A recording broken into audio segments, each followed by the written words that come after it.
This is the Cash Considerations podcast with three guys from Pittsburgh, Philly, and Boston talking sports. God help us all. This is the show. Take it away, Dave. Welcome to the Cash Considerations podcast. Today is Wednesday, November 3rd. Thank you all for coming back. We had Newbie out in Vegas. When people come out to Vegas, things get messed up, and we were messed up.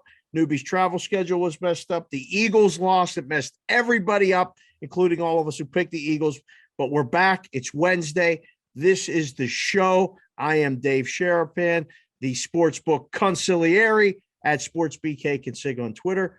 With me tonight, the boys are here. We have a special guest as well. We had a couple weeks we didn't get a guest, so we had to go to the big dogs and go get a guest. He's here tonight. We're going to do our thing, talk sports. Baseball is done, but we might mention it. We'll swing right through the NBA, the NHL, and then we'll get to the college football, the NFL football, maybe Carl's Corner, maybe not, and then take a minute and out. So that is the show. This is the show. With me tonight, the boys are here. He's back. He doesn't have a beard. He has the long hair. Something's happening with the lip. I don't know what's going on. Dan Newbert, Dan Alexander, at Newbie Talks on Twitter. Dude, are you okay? What is up with this for the people watching on the video feed? It will be addressed. I mean, they'll have to stay till the take minute because, the shock, the awe, that's what it's all about. So we'll get into that and hopefully be, exactly. A little shock and all, but happy to be back. And I'm a little bit better rested than the last time we recorded, Dave. You were definitely beyond tired the last time we recorded. God. So now I'm glad you're back.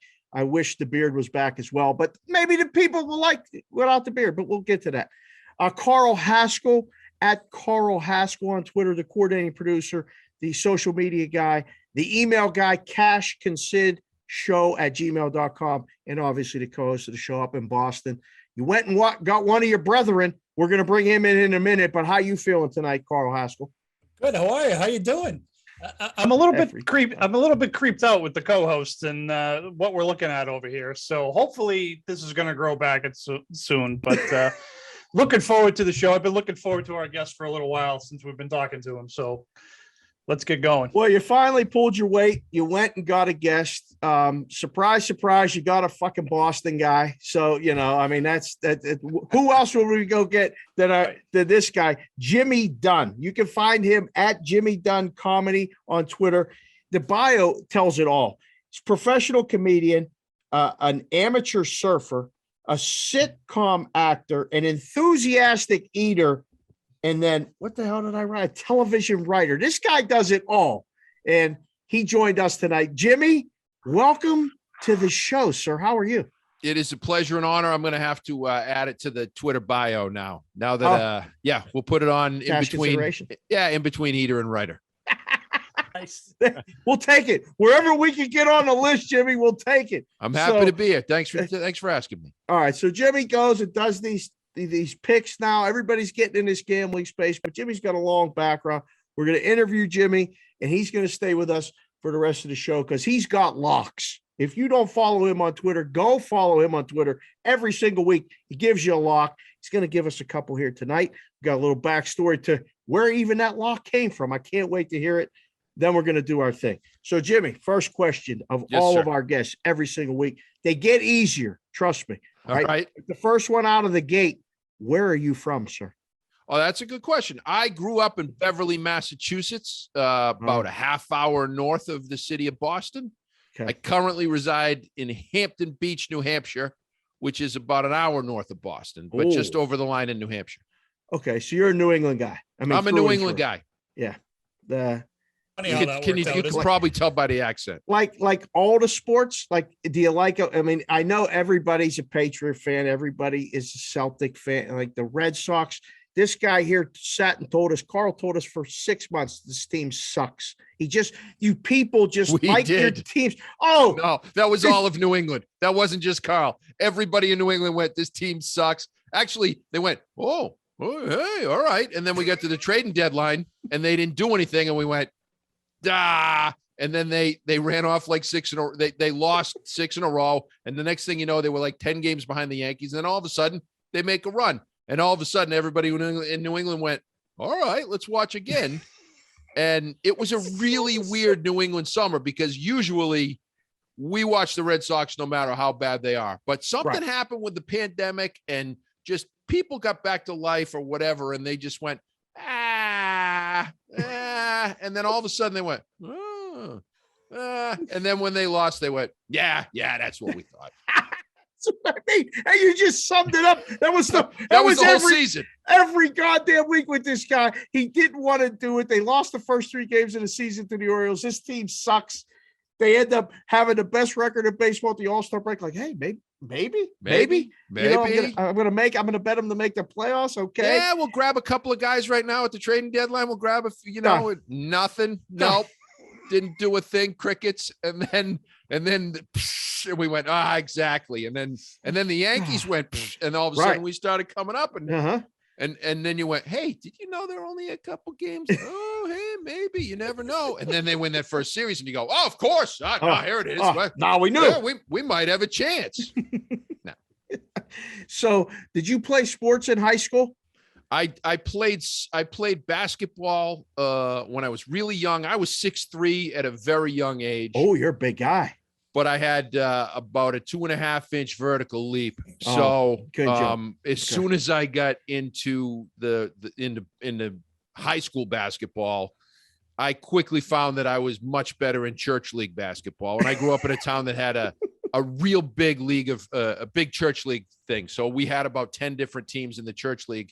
So I ended up playing for the St. Margaret's Green Machine. I was the big man in the middle, and we weren't very good. No. Were you a big man that wanted to be a little man? Did you like to shoot, or did they say, Jimmy, get down on the goddamn blocks and we'll throw you the ball? No, I was a big man who couldn't wait to get the game over and get to Nick's roast beef for a sandwich. That's and that will come back later in my Hollywood story. But I was a guy who had a little bit of athleticism, but had a monster love for sandwiches. And so that sort of negated any small amount of talent that I had. Okay. So after high school, did you go to school? Did you go to college, or is that when you kind of jetted out to do your thing and find your way in this entertainment business? I was thrown out of 5 different colleges. 5? 5. And listen, people say, that is really difficult to do because in order to get thrown out of 5 colleges, you have to get into 4 colleges after you've been thrown out of a college, right? So it's That's not a huge easy. Dog. That's a big dog price. Exactly. You're exactly right. It's a hell of a 5-game parlay. I got into 5 different schools after getting thrown out 4 times. Exactly right. The odds are ridiculous. Would you major in? Did you keep the same major? It depends where I was. No, my major was drinking heavily. That was my major. And the first school I went to, I picked because they were right next to a ski slope. And I thought, I'll just ski. And that's all I got a job working in a binding shop, fixing bindings, and got a free pass and went skiing every day and flunked out of that very quickly. After a couple other colleges, I found my way to the University of Hawaii and took classes there at night and went surfing all day. Wow. And that was, if I could have kept that racket going. My aunt lived in Hawaii and she had a little pool house, and I lived in the pool house. It was a Fresh Prince situation out there. And I would stagger in late at night and fall in the pool 3 out of 4 nights. But that was phenomenal. And eventually somebody wanted to see some grades or some sort of record that I was at a college, and that whole scam went away. But then I found my way. I was back home. I was working in a bank, and God, what were you, like, customer service? Borderline. Teller. I was a teller, maybe a guy who was casing the place, trying to figure out how much I could get out of there. And I figured out that I could get about $250,000 and have a 3-day jump. But I calculated smartly enough. I calculated that wasn't enough to run for the rest of my life. And and I knew the FBI would be coming. So I threw that plan out. But next door to the bank, there was a nightclub, and they started doing a Sunday night comedy night. And I found my way in there and saw stand-up comedy, and I went, oh, this is the greatest scam I've ever seen in my life. This is a racket. You go up there and tell jokes, and they give you money and free booze, and then you might leave with a beautiful lady. I'm in. So After having never done it before, what'd you do? Go open mic night?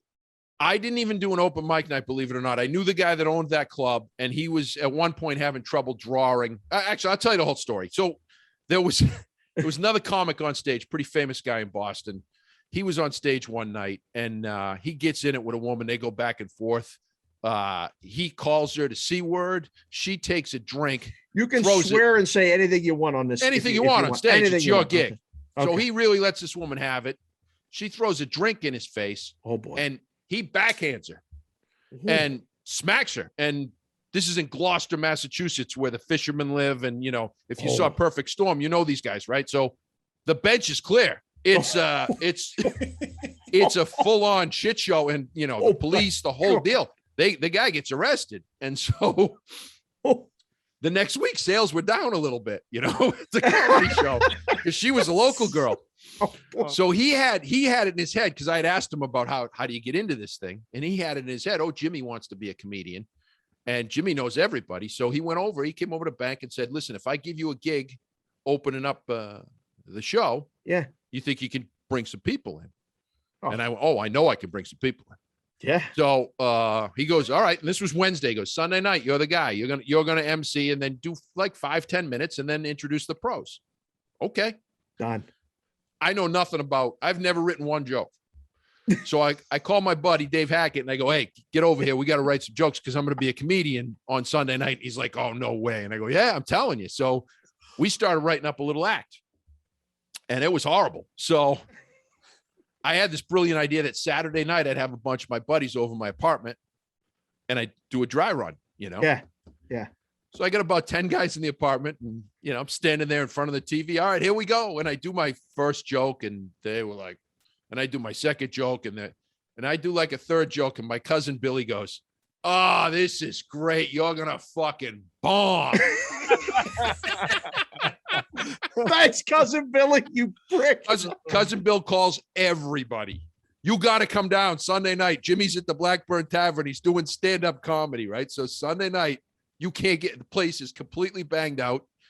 And I go up there and I bomb. And my friends love it. They howl. And then I introduce the pros, and these guys are pros, and they blow the roof off the place, right? Perfect formula. The bar tab is the guy loves it. Everybody's happy. He comes over to the bank on Monday. He hands me an envelope and he goes, this is for you. And he says, I'll see you next Sunday, right? And I go, yeah, all right. And he goes, you're going to be the guy every week. Really? Okay. Wow. And I open up that envelope and there was $20 in the envelope, $20. And I remember 20 big ones. And I remember thinking, in singles, one $20 bill. And I went, God damn it. If I could do this a couple of nights a week, man. That was it. There was no looking back. And I hosted that show every Sunday for 15 weeks. And the summer eventually came. In the summer in Gloucester, they shut everything down because everyone's at the beach. But at that point, I hit some open mics, and I was well into being a professional comedian. And this was at the time when there was just an absolute comedy revolution going on in Boston. Stephen Wright and Dennis Leary and Lenny Clark and Steve Sweeney and these guys. And it was just, there was comedy everywhere. And within a year, I was making a living as a professional stand-up comic, and I never looked back. You never went back to the bank? I never went back to the bank. No, I never robbed the bank. That's lucky for the bank, actually, because if you'd have been there long enough, you'd have figured something out. Yeah, I would have. I had it figured out. I had it all. Holiday weekend, the whole thing. I figured out how to get 3 days out of it, but I made this. It's one of the few smart calculations in my life. I went, not worth it. You could have gone the movie The Town. Yeah. And robbed the bank. Instead, you went the other way and started telling jokes. It's phenomenal. People who don't know Boston think The Town is a work of fiction, but The Town is like every one of our cousins' stories. There's a reason your cousin from Boston is such a huge hit, because we all have a cousin from Boston. We all know that guy. He was one nun mask away from having a whole entire different life.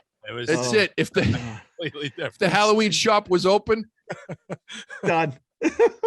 So, all right. So you become a professional comedian, and you do all this stuff. How do you get to the TV show? Like that was another story that I started doing a little research. Yeah. You got a Wikipedia page, by the way. I know.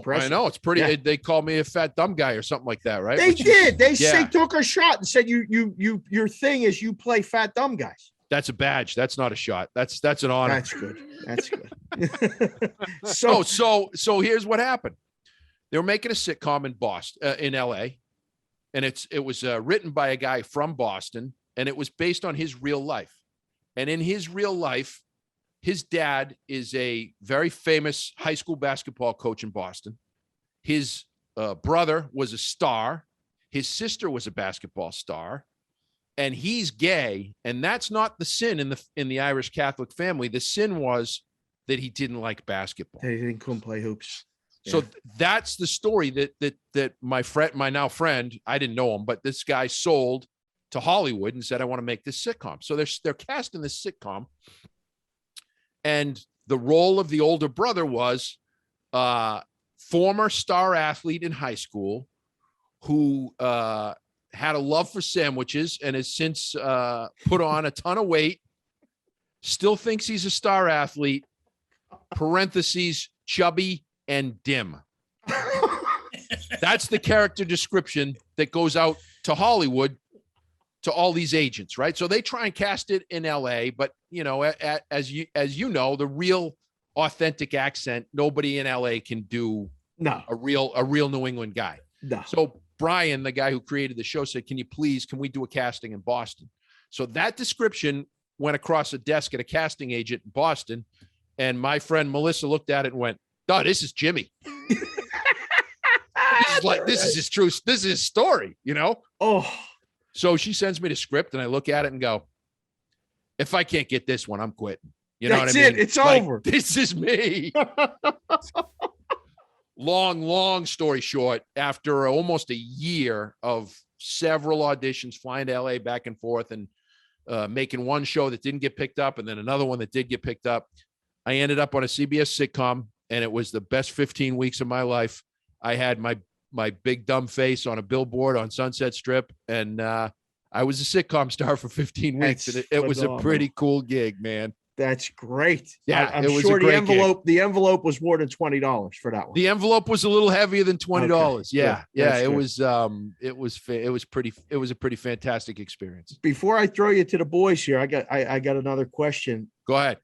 Vegas. I'm in Vegas. I've been in Vegas 19 years. I love to go to the comedy clubs. It's always been my little kind of not bucket list thing, but I'm going to get up and do an open mic and you know, write and do all this stuff. But March 3rd. Yeah, it's all coming. Right. It's coming. You made it to Vegas. Oh, yeah. Did stand up here for many years. Right. What was that like? I'll tell you, Vegas, doing stand-up in Vegas to me was one of the highlights. I mean, the highlight of my stand-up career was when I got to go on the Letterman show. That was like lifting the Stanley Cup for me. Is we all as comics, that's what we wanted to do.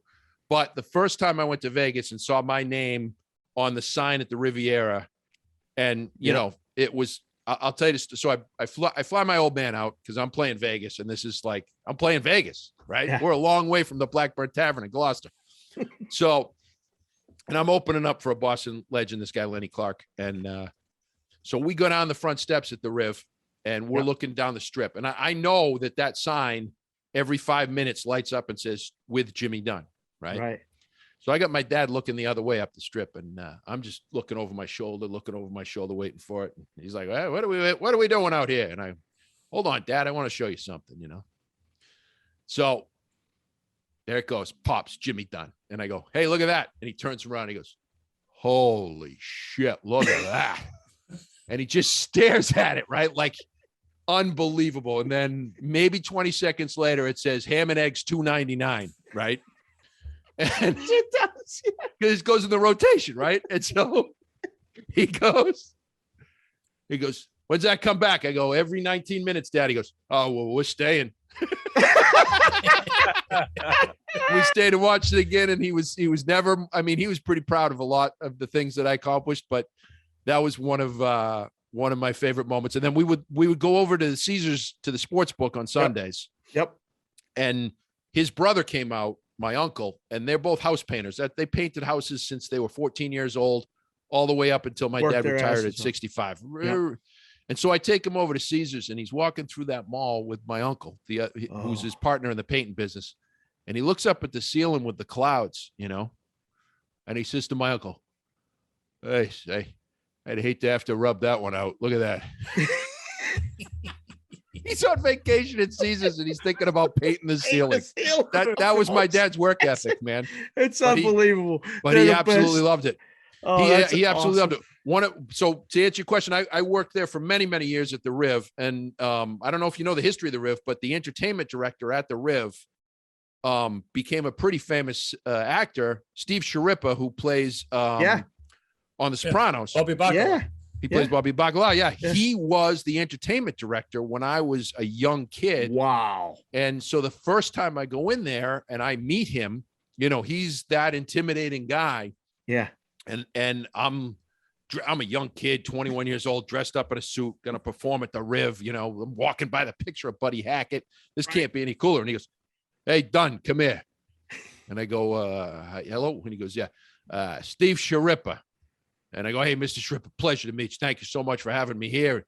Hey, Lenny Clark says you're very funny. You Boston guys are great. So let me give you a piece of advice. And I go, what's that, Steve? He goes, well, I have a very beautiful daughter, beautiful young daughter. And he goes, that's so? And he goes, yes.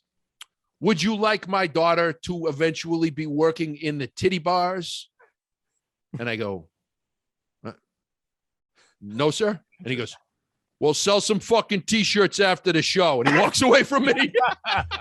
Oh, God. We got along great for many, many years. In fact, I saw him in New York City after he became a Sopranos star, and a great guy. But he ran that place forever. Wow. Yeah. Yeah. That place that's crazy. I mean, I've been out here 19 years, but I came out for the first time 30 years ago this year. And I was a young 21-year-old kid. I had somebody come out, show me the ropes, you know, where to go to the sports book and get the, it's an incredible place. And so for you to do it then and have your dad look at the sign, incredible awesome. memories. Yeah. It was great. And almost every time I worked the Riv, I would fly my dad out and he would come out for a week. And, you know, my dad liked to play the slot machines, and he loved the fact he could sit at the slots. And, you know, the young women would bring him a beer every 10 minutes. And he was in heaven, man. That's it. And then he'd be, hey, my son's up at the club upstairs. You should go see him. Very funny. Hey, I told some young ladies to come see it. He probably was a big scene. He probably sold you tickets down there. He was working, man. He was hustling. Always. CH, what do you got for the Boston guy here?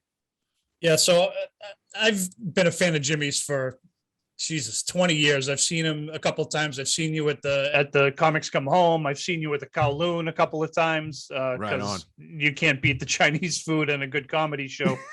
And of course, best, man. It is. And of course, I've heard you on with Greg and the guys, you know, all the time on the Morning Buzz. And you had a tough year last year with COVID, and you couldn't do your shows. And you kind of picked up another career / hobby last year during the pandemic. You want to tell the guys a story about how you spent your COVID time and the name of your vessel and all that? Sure. Yeah. So as I said earlier, I now live on Hampton Beach, which is where my mom lived when I was a kid. My dad, they split up when I was young, but I live right on the beach. The beach is right behind me here. Oh. And I have a commercial fishing license, and I have the world's smallest commercially licensed lobster boat. I have a 1970 8-foot Boston whaler. 8 foot. 8 foot. Wow. I'm 6.5 feet tall. Damn. And it's a 50-year-old whaler, so of course I had to name it the Gordie Howe. Oh, of course. That's perfect. So you're almost like combination perfect storm fisherman guy, Forrest Gump, like getting the Bubba Gump shrimp and all that shit. And you're 6'6" in an 8-foot boat. I mean, this is a whole bit. This is unbelievable. If I catch more than 3 or 4 lobsters on any given day, I'm overweight on the boat. You got to so go one back. of them might get to go. You might get to go. We're losing. Oh, that's phenomenal.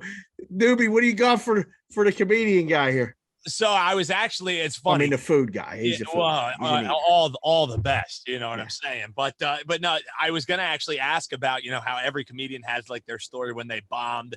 So he kind of already hit that one. So what I'm wondering, because he touched upon another thing that's close, near and dear to my heart when talking about, after you're done with the game, you got to go get the Knicks roast beef, you're housing it. So like as a former fat athlete myself, I really feel you on that one. And I'm wondering, did you ever have the weirdest like post snack? Because like any day when I got home from school, it was half like a bag of family sized Cheetos and like a half of a sleeve of either Oreos, or I would go with the s'mores Pop-Tarts. So like, what was your go-to fat man meal that people would be like, you fucking ate that and you're alive now? I'll tell you. So when you travel and you work as a stand-up comic, right? A lot of times this is sort of the schedule. You'll fly into a town on Wednesday or Thursday, right? You'll do some radio for promo. You'll do 2 shows on Friday, 2 shows on Saturday. And then usually you stay Sunday and they fly you out on Monday because the flight's cheaper on Monday. So that's usually my trip to your town. And before I even go, I will go on Twitter and say, where do I have to eat? And so certain towns may have a lousy comedy club and maybe it's not a great gig, but I'll know like, oh, that's a great eating town. Like everybody makes fun of Cleveland. I love Cleveland. They have one of the best comedy clubs in the country. But Cleveland is also a fantastic eating town, and it's all right there. I can walk to all of it, so that's one of my favorites. But my hands down, my favorite eating town, and you had what to eat, is Denver, Colorado, and I'll tell you why. Because there's no better chef, and again, all these meals are usually after the show, so you got to find a place that's open at 12, 1 o'clock. But there's no better chef in the world than the Stone Chef, who's feeding stoners, right? Bro, and in Denver, that's every single chef. A lot of people listening to Denver probably right now, they're listening and they're stoned. They're going to be exactly. I love the city of Denver because your comedy automatically is like 20% funnier. And I also firmly believe like their slogan on their license plate should be, would you like chocolate chips on top of that? Because that's what they ask you no matter what you order. You could order lasagna and they'd go, you want to put some chocolate chip? Why wouldn't I? Sure. Yeah, I love Denver, Colorado. Awesome. So Newbie's a guy who, he was a lineman. He played college football and he used to eat. Yeah. He told me, he was out here in Vegas. He's like, he told my wife and kids we were out eating. He's like, I used to eat 100 wings in a sitting. Like, do you got any like eating stories where you just used to just blast that stuff? I got a Vegas one that you know about too. Is it Roberto's? Roberto's tacos. They deep fry them. Oh, they're ridiculous. They're ridiculous, but they're also on certain nights they're like $1 a piece. And I remember going with my buddy Tony V, another comic, and I remember going down there at midnight and put like $40 up on the table, and just going, "Let it ride, man. Keep it coming." You didn't have to speak Spanish or nothing. No, just go wave them on. Here we go. Keep them coming. When I lived in LA, when I had the TV show, there was a taco truck right next to my house. And I'm not making this up. They spoke no English. I spoke no Spanish. They used to call me Tres Mas because every time I went up, I went Tres Mas, which means 3 more. 3 more. That's amazing. Jimmy Tres Mas. I love it. Oh, that's so good.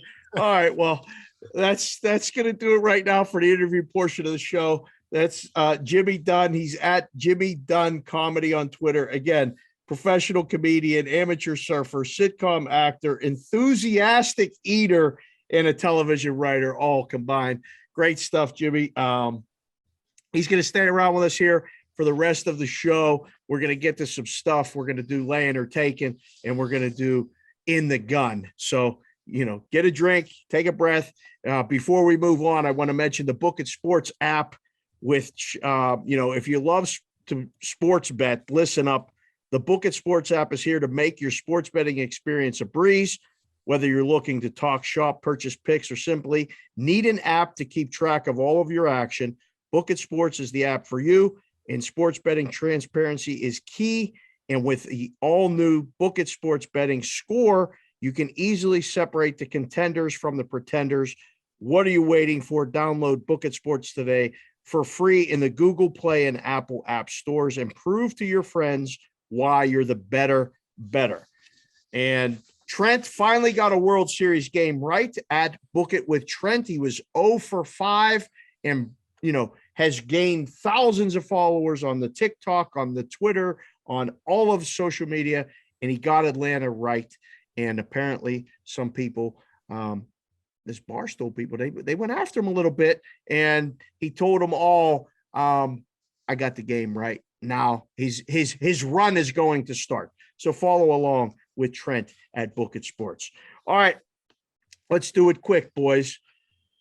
Takeaway from the World Series is this: the right team won. The right team, played better. That tomahawk chop is annoying as fuck, and it just will never go away in my head being a Pirate fan. Sunday night, there's a show on E60 talking about Barry Bonds that's going to be phenomenal. I tweeted that today at Sportsbook Consig. I already set it to record. Jimmy, are you a baseball fan? Did you bet on any of the games? Did you take away anything from it, or have you been busy watching the Celtics lose every night? Here's my takeaway. I'll never look at the Astros and not think they're cheating. So fair. That's always going to be there forever. And I know, I'm a Red Sox fan. I know our history too. And then the other big takeaway from watching baseball playoffs and gambling is, if the starting pitcher's only going one inning, how do you handicap these games? Oh. You know what it completely changes everything, the way that a pitcher's not going to pitch the game anymore. You don't know. Gambling's all about getting information, right? Allegedly. Yeah. And if you don't know who's going to be pitching the third inning, never mind the fourth, fifth, or sixth, it really makes it challenging. Just in general. I've been in sports books for 25 years, 30 years. I say nobody knows shit. That's my basically tagline that we talk about on the show. Talk about betting baseball or making lines for the game. You're like, usually you make it on the starting pitcher, and he's going to go 5-6 innings. If he does, forget about it. You're almost right. Like it's a bullpen game. CH, I mean, for the people, you've been all along at Carl Hascall, Hascall, very definitive in your decisions. No ketchup on a hot dog ever. Coors Light, dead Jimmy to you forever. We might have to revisit that, but go ahead. Coors Light. The ketchup thing is no ketchup's flying solo. But what if you're doing like a Chicago dog and you're putting a little bit of everything on it? Only a Chicago dog. Okay. There is an exception. There's an asterisk. Hey, all right. I used to be a purist too, but then you put a little pineapple and a little bit of ham on a piece of pizza and you go, that's not supposed to be right, but it is. See? So people can change, just like Rocky said at the end of Rocky 4. If I could change, you could change, we can all change. We can all change. Okay, right. But listen, CH, can we change a bullpen to an arm barn? Are you okay with this bullshit? What is this? What the hell is that? The arm barn. First of all, I think it's actually kind of funny, the arm barn. Like I could see a couple of like signs hanging from the overhang over where the Red Sox relievers sit, arm barn. Look kind of cool. It's really? A bullpen. It's a bullpen. Seriously, enough. These people got to stop. I mean, they're coming after everything. It's enough, Jimmy, right? I mean, seriously. Calculated attack to get in the news. They know that's nonsense. Calculated attack. But arm barn would be a good name for a roast beef sandwich joint. Oh yeah. Just hanging an arm of meat. Yeah. The arm barn. It's like look how happy. Sub, right? Look how happy Newbie got. He smiled. It's you sell the roast beef and then you hold like arm wrestling competitions. Yeah. And another Frank Stallone or Sylvester Stallone tie-in. Fucking turns the hat back, slamming it down. It writes itself. We actually now we don't have to do the podcast anymore. We're gonna start the arm barn business. Jimmy will be our guy who does the open mic nights. It'll just be perfect. It'll be hello perfect. Sharks. My name is Jimmy, and we are here to pitch you the arm barn. It's perfect. Mark Cuban will be eating out of our fucking hands at no time. Hey, I know Cuban. I can call him up. He's from Pittsburgh. He's in Pittsburgh. He worked at my dad's store. Save that call for a better idea, Dave. Thank you. Good idea, Jimmy. See, idea guy too on top of it all. All right, Newbie, I was going to ask you if you were watching the baseball, but I know you weren't. You went to the movies the other night. Do you want to fill in people real quick before we move on to another sport about your movie review? Oh, yeah. As well as what did you go eat that goddamn apparently changed your life? Oh, well, dude, I've just been, I mean, you always know that I'm just fucking eating everywhere. But as far as the movies end up going, man, I saw that James Bond movie the other night, and I'm not really like a big Bond guy.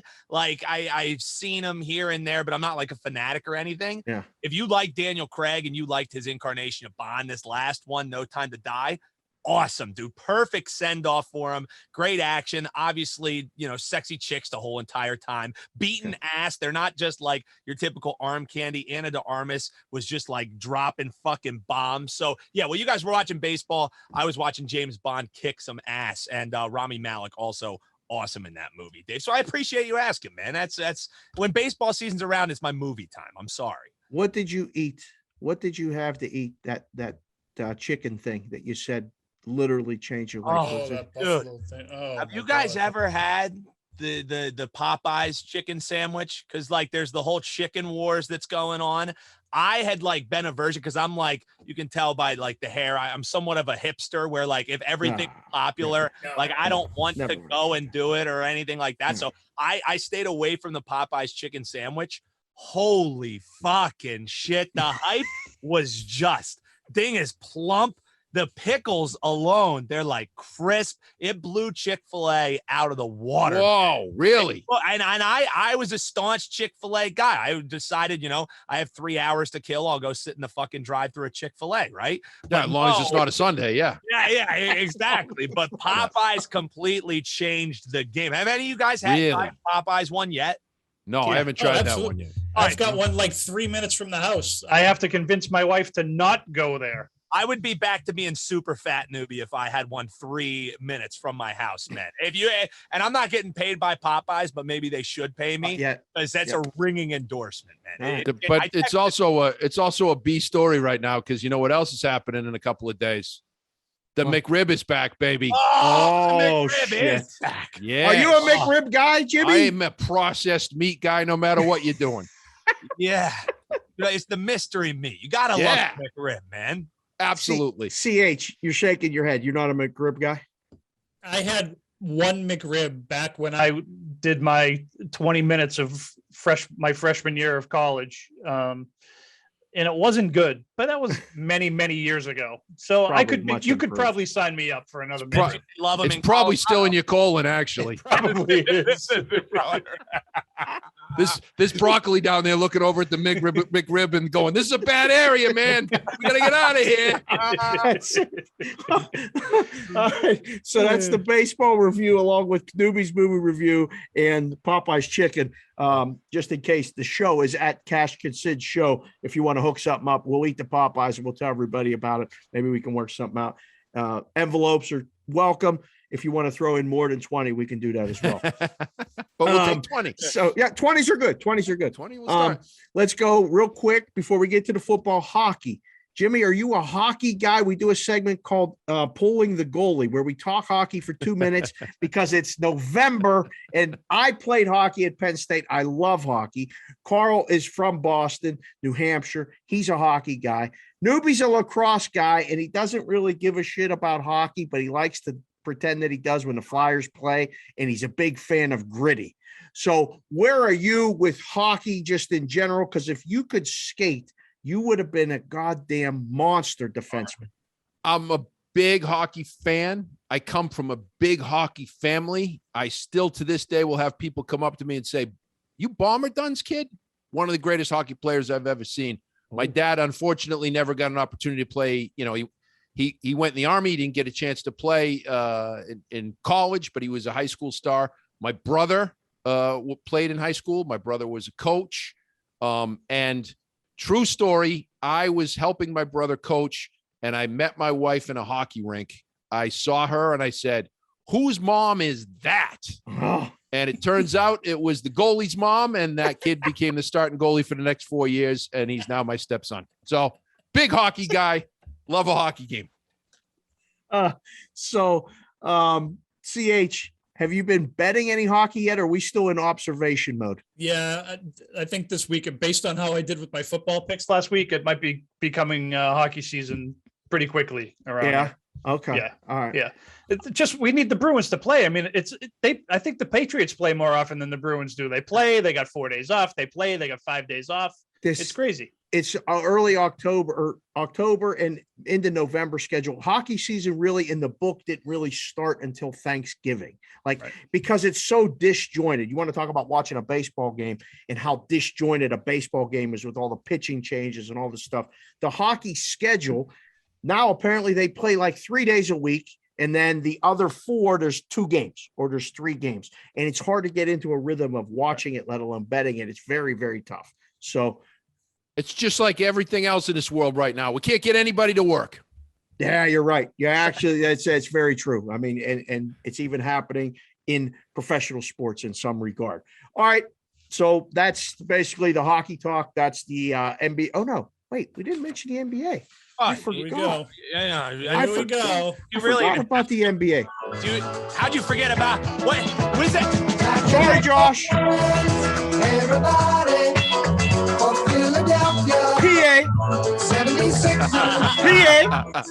You guys might have all those championships up north, but you ain't got no Sixers song. Ain't got no song. You ain't got no song. You guys ain't got no Sixers songs, tell you that much. No. And you ain't, I mean, we saw some videos that we shared from Pittsburgh guys watching Steeler games and, picking them up and putting them down, motherfucker, and all the accents that he was doing. The Philadelphia 76ers song is a staple here on the Cash Considerations podcast. People listen somehow to that. Yeah, but that's our NBA talk. I'm wearing the throwback San Diego Clippers hat. That's the only thing we're going to talk about. We're not going to talk about the Celtics. We're not going to talk about the glory years. Let you two commiserate about having a good team back then, because you don't have a good team now. We got to win tonight. We got to win tonight. Yeah, you finally. We had a players only meeting today. We put some stuff on the table. Maybe we're all good now. I will give you the opportunity to address that, because he kind of called everybody out and said, pass the fucking ball. Yep. Or there's going to be a problem. I mean, as a Boston guy, you guys, I mean, it's the Mecca, Boston Garden, Larry Bird, the whole team, Kevin, all the fellas. I mean, and even before that, are you guys good with that? Jimmy, I'll go to you first. Like a guy calling the team out like that a little bit. You're okay with that, right? I love it, except for where he did it, right? It was in social media, right? Yeah. Well, yeah, you're going to call a guy out, call him out. That's what I watched an interview with Big Al a few minutes ago before we started doing this. And Big Al said, look, we all sat in a room today. We aired some stuff out, and we're good. We got a big win. So I think that's, I don't think it's going to last. I think he's going to shoot his way out of town. I think Marcus Smart's gone. But I don't like doing it on social media. Right. But yeah, I mean, if you're not going to throw me the ball, what am I doing here? Yeah. 7-point favorites. So they beat Orlando, who stinks, but I mean, they needed a win and we're on the road. Okay. CH, this is kind of like, I know you look at it like differently and stuff, but are you good with this guy saying this shit and getting it out? Or are you going, man, the Celtics got bigger problems than this? Well, yeah, you had to do something, right? I'm starting to get concerned that we've got two of the best young players in the league, and we're starting to piss away their prime years.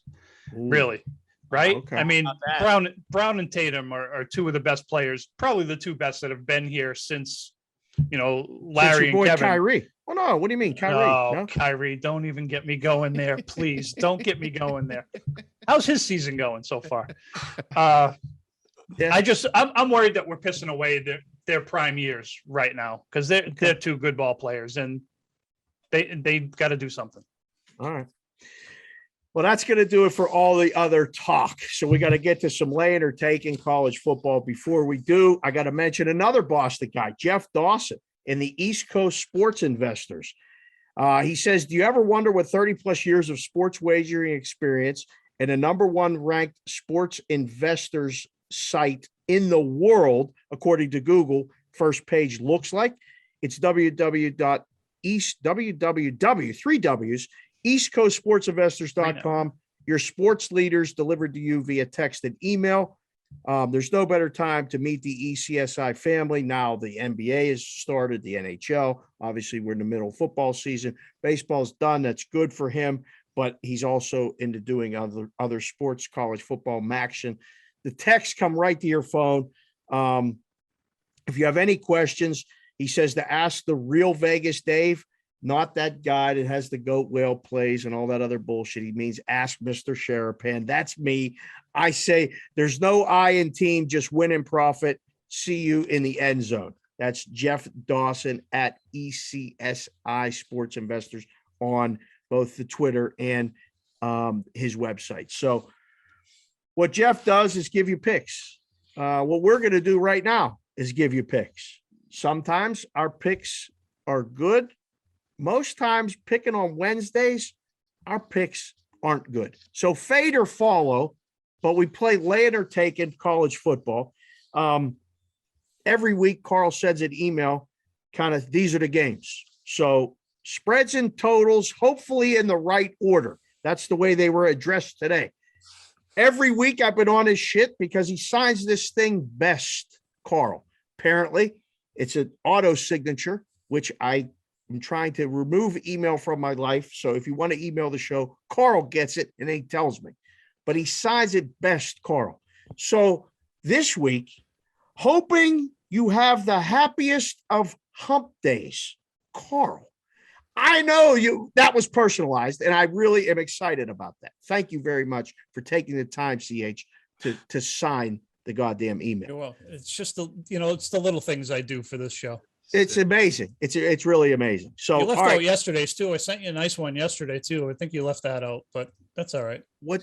I was very busy yesterday. Yesterday's was warmest regards and best wishes. Oh, so yeah. I get misty. I hope you felt those best wishes yesterday. Man, I'm actually, I apologize for not acknowledging that. I'm actually a little choked up right now. We're going to get to laying or taking. All right. I'm good now. 4 games, laying or taking, no analysis necessary. Chime in if you want.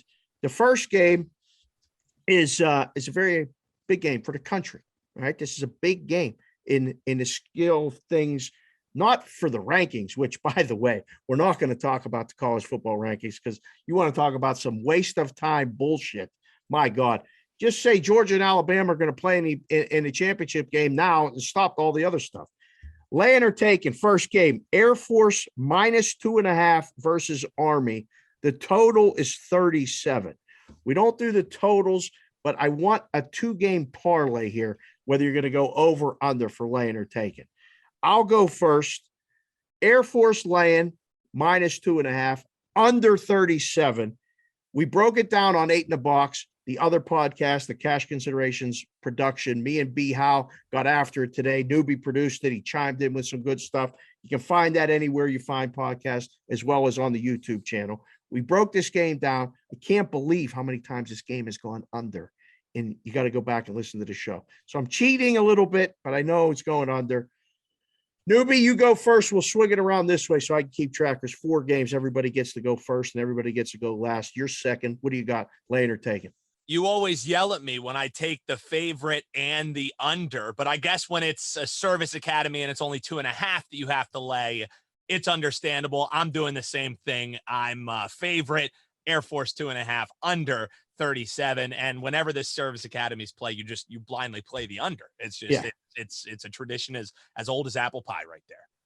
It's an option game. Everybody runs the option. They run it, keep running it and keep running it, like that line in Denzel Washington was a football coach. Remember the Titans? It's like Novocaine. Just keep running that play, whatever. Takes Carl, laying or taking? Yeah, so last week I started with my new process, right? And save us, it worked. I went 3-1 last week. So to save us time, I mean, we didn't get the video up last week, but for those of you who weren't aware, here's the process.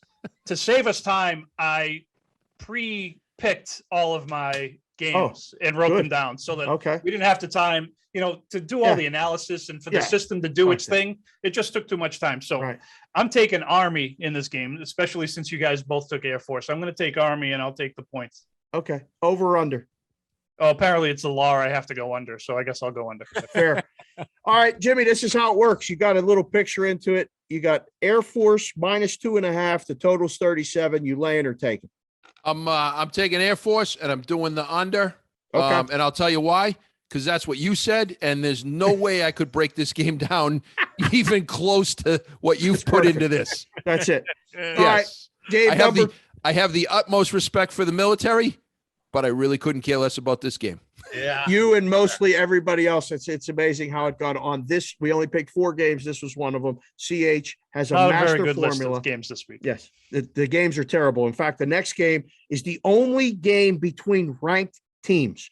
Newbie, Texas A&M -4.5 against Auburn, who Auburn is coming, boys and girls. They're 4.5-point dogs. This is maybe the best game of the weekend. I mean, other than the next game we're going to get to, but it's really not. The next game sucks. Newbie, laying or taking Texas A&M -4.5 against Auburn. I have the utmost respect for Auburn and Texas A&M, but I have zero interest in this game. But I'm taking the points with Auburn. Genius. Or Eagle is the pick. Perfect. CH, what do you got? The system spoke. I'm going with Texas A&M.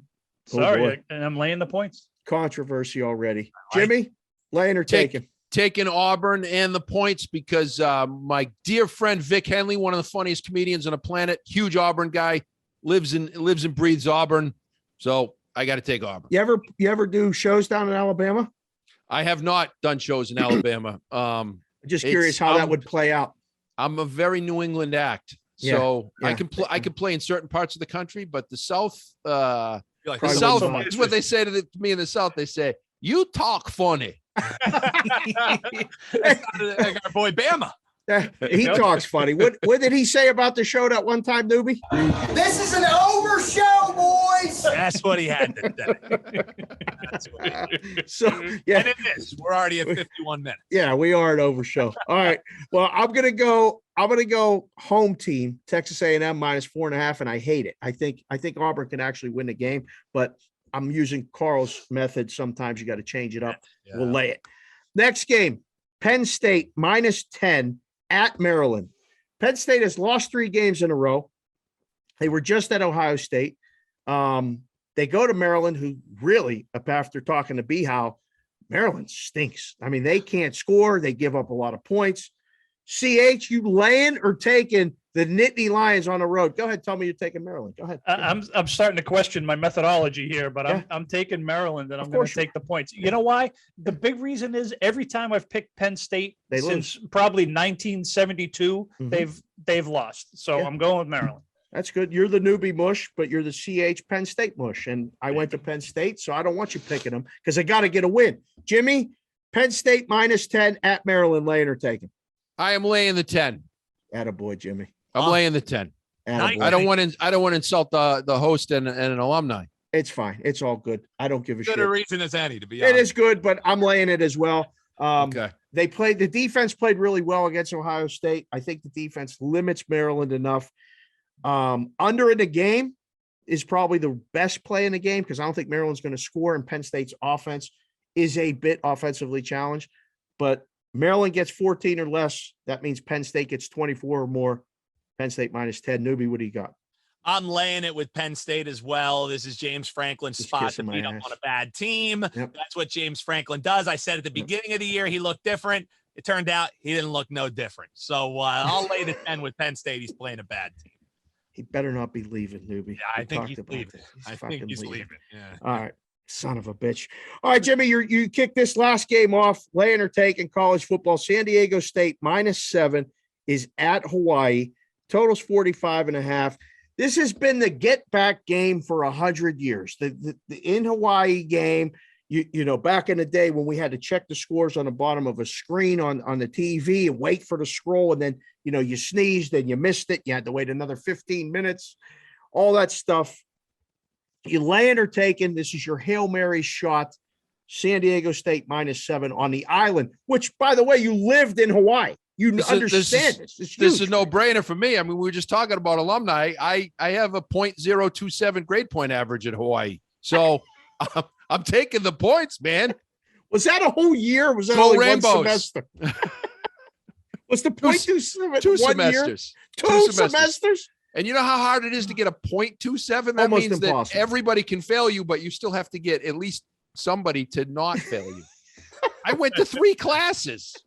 I love this. Well, I went to Hawaii one time and I learned hang loose, and I'm going to go Hawaii as well. On the island against a team from the mainland, a lot of times catching too many points. This is the case there. Newbie, the Hawaiian guy, and myself both said Hawaii. You're going to jump in here and lay the points on the road on the island?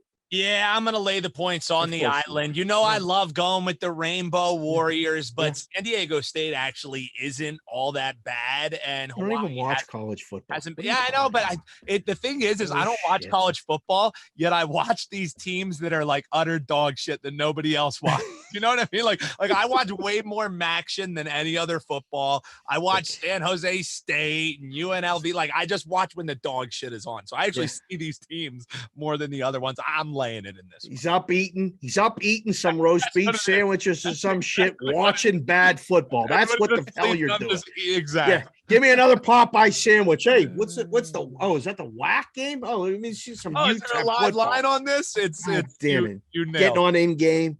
CH, finish the segment. Laying or taking San Diego State -7.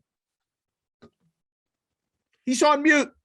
Oh, I knew he muted himself again. Every single show. No. It's only every been like single twice. show. I thought it was a Wi-Fi issue again. I froze up. I thought the Wi-Fi went. He was looking right at us, frozen. He muted himself. Every week, Jimmy, on the show, we mentioned Tom Brady. Every single week, Carl, say Tom Brady. Every time I say Tom Brady or somebody says it, Newbie rings that bell. So it usually happens sometime in the first hour, which we went under, usually because the number was 102. That's when we were going to say Tom Brady, because that's when we're probably going to get to the pro football. But CH has been having this thing where he hits the mute button while we're all talking because he's listening. Yeah, and just a yes, no. It's amazing. The price for CH coming back when he's muted, it's like -800. I mean, it's a bigger fucking favorite than like Canelo Alvarez is this weekend. What the hell's going on, CH? Sorry, you laying or taking? Sorry. Oh my God. So I get a little cold here. I get the sniffles. So I'm trying to be a professional and not sniffle into the goddamn microphone. They should put a light right there that flashes when you're oh shit, there is a light there that flashes. You got the same microphone. I know. So what I was so wittily saying when I was fucking muted over here is that Newbie probably spends all day Saturday watching shitty college football to get ready to watch his shitty professional football team on Sunday. Probably right. Anyway, I'm going to lay the points. I'm going with San Diego State. Let's move on to the real football. Real football. Wait, I didn't look at the rundown. Did the shitbag Eagles make the rundown? The shitbag Eagles did make the rundown. The other game did not, though. Okay. All right. So that's the later taken segment of the college football. We're going to get to the pro football. The SBE Eagles, that would be the shitbag Eagles that caught Twitter by storm. A lot of people like it. So we're going to kind of stick with that, the SBE. But we also dubbed the name of the next, OTOSOP is the second part of where we're going. Sorry. Newbie, take it away. This is your segment. Go.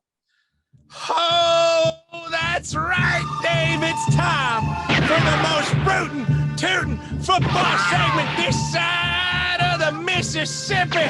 It's time for In the Gun on the Cash Considerations podcast. It's another week, Dave. No, don't worry, Jimmy. I don't do that voice the whole time. It's just for the intro. All right.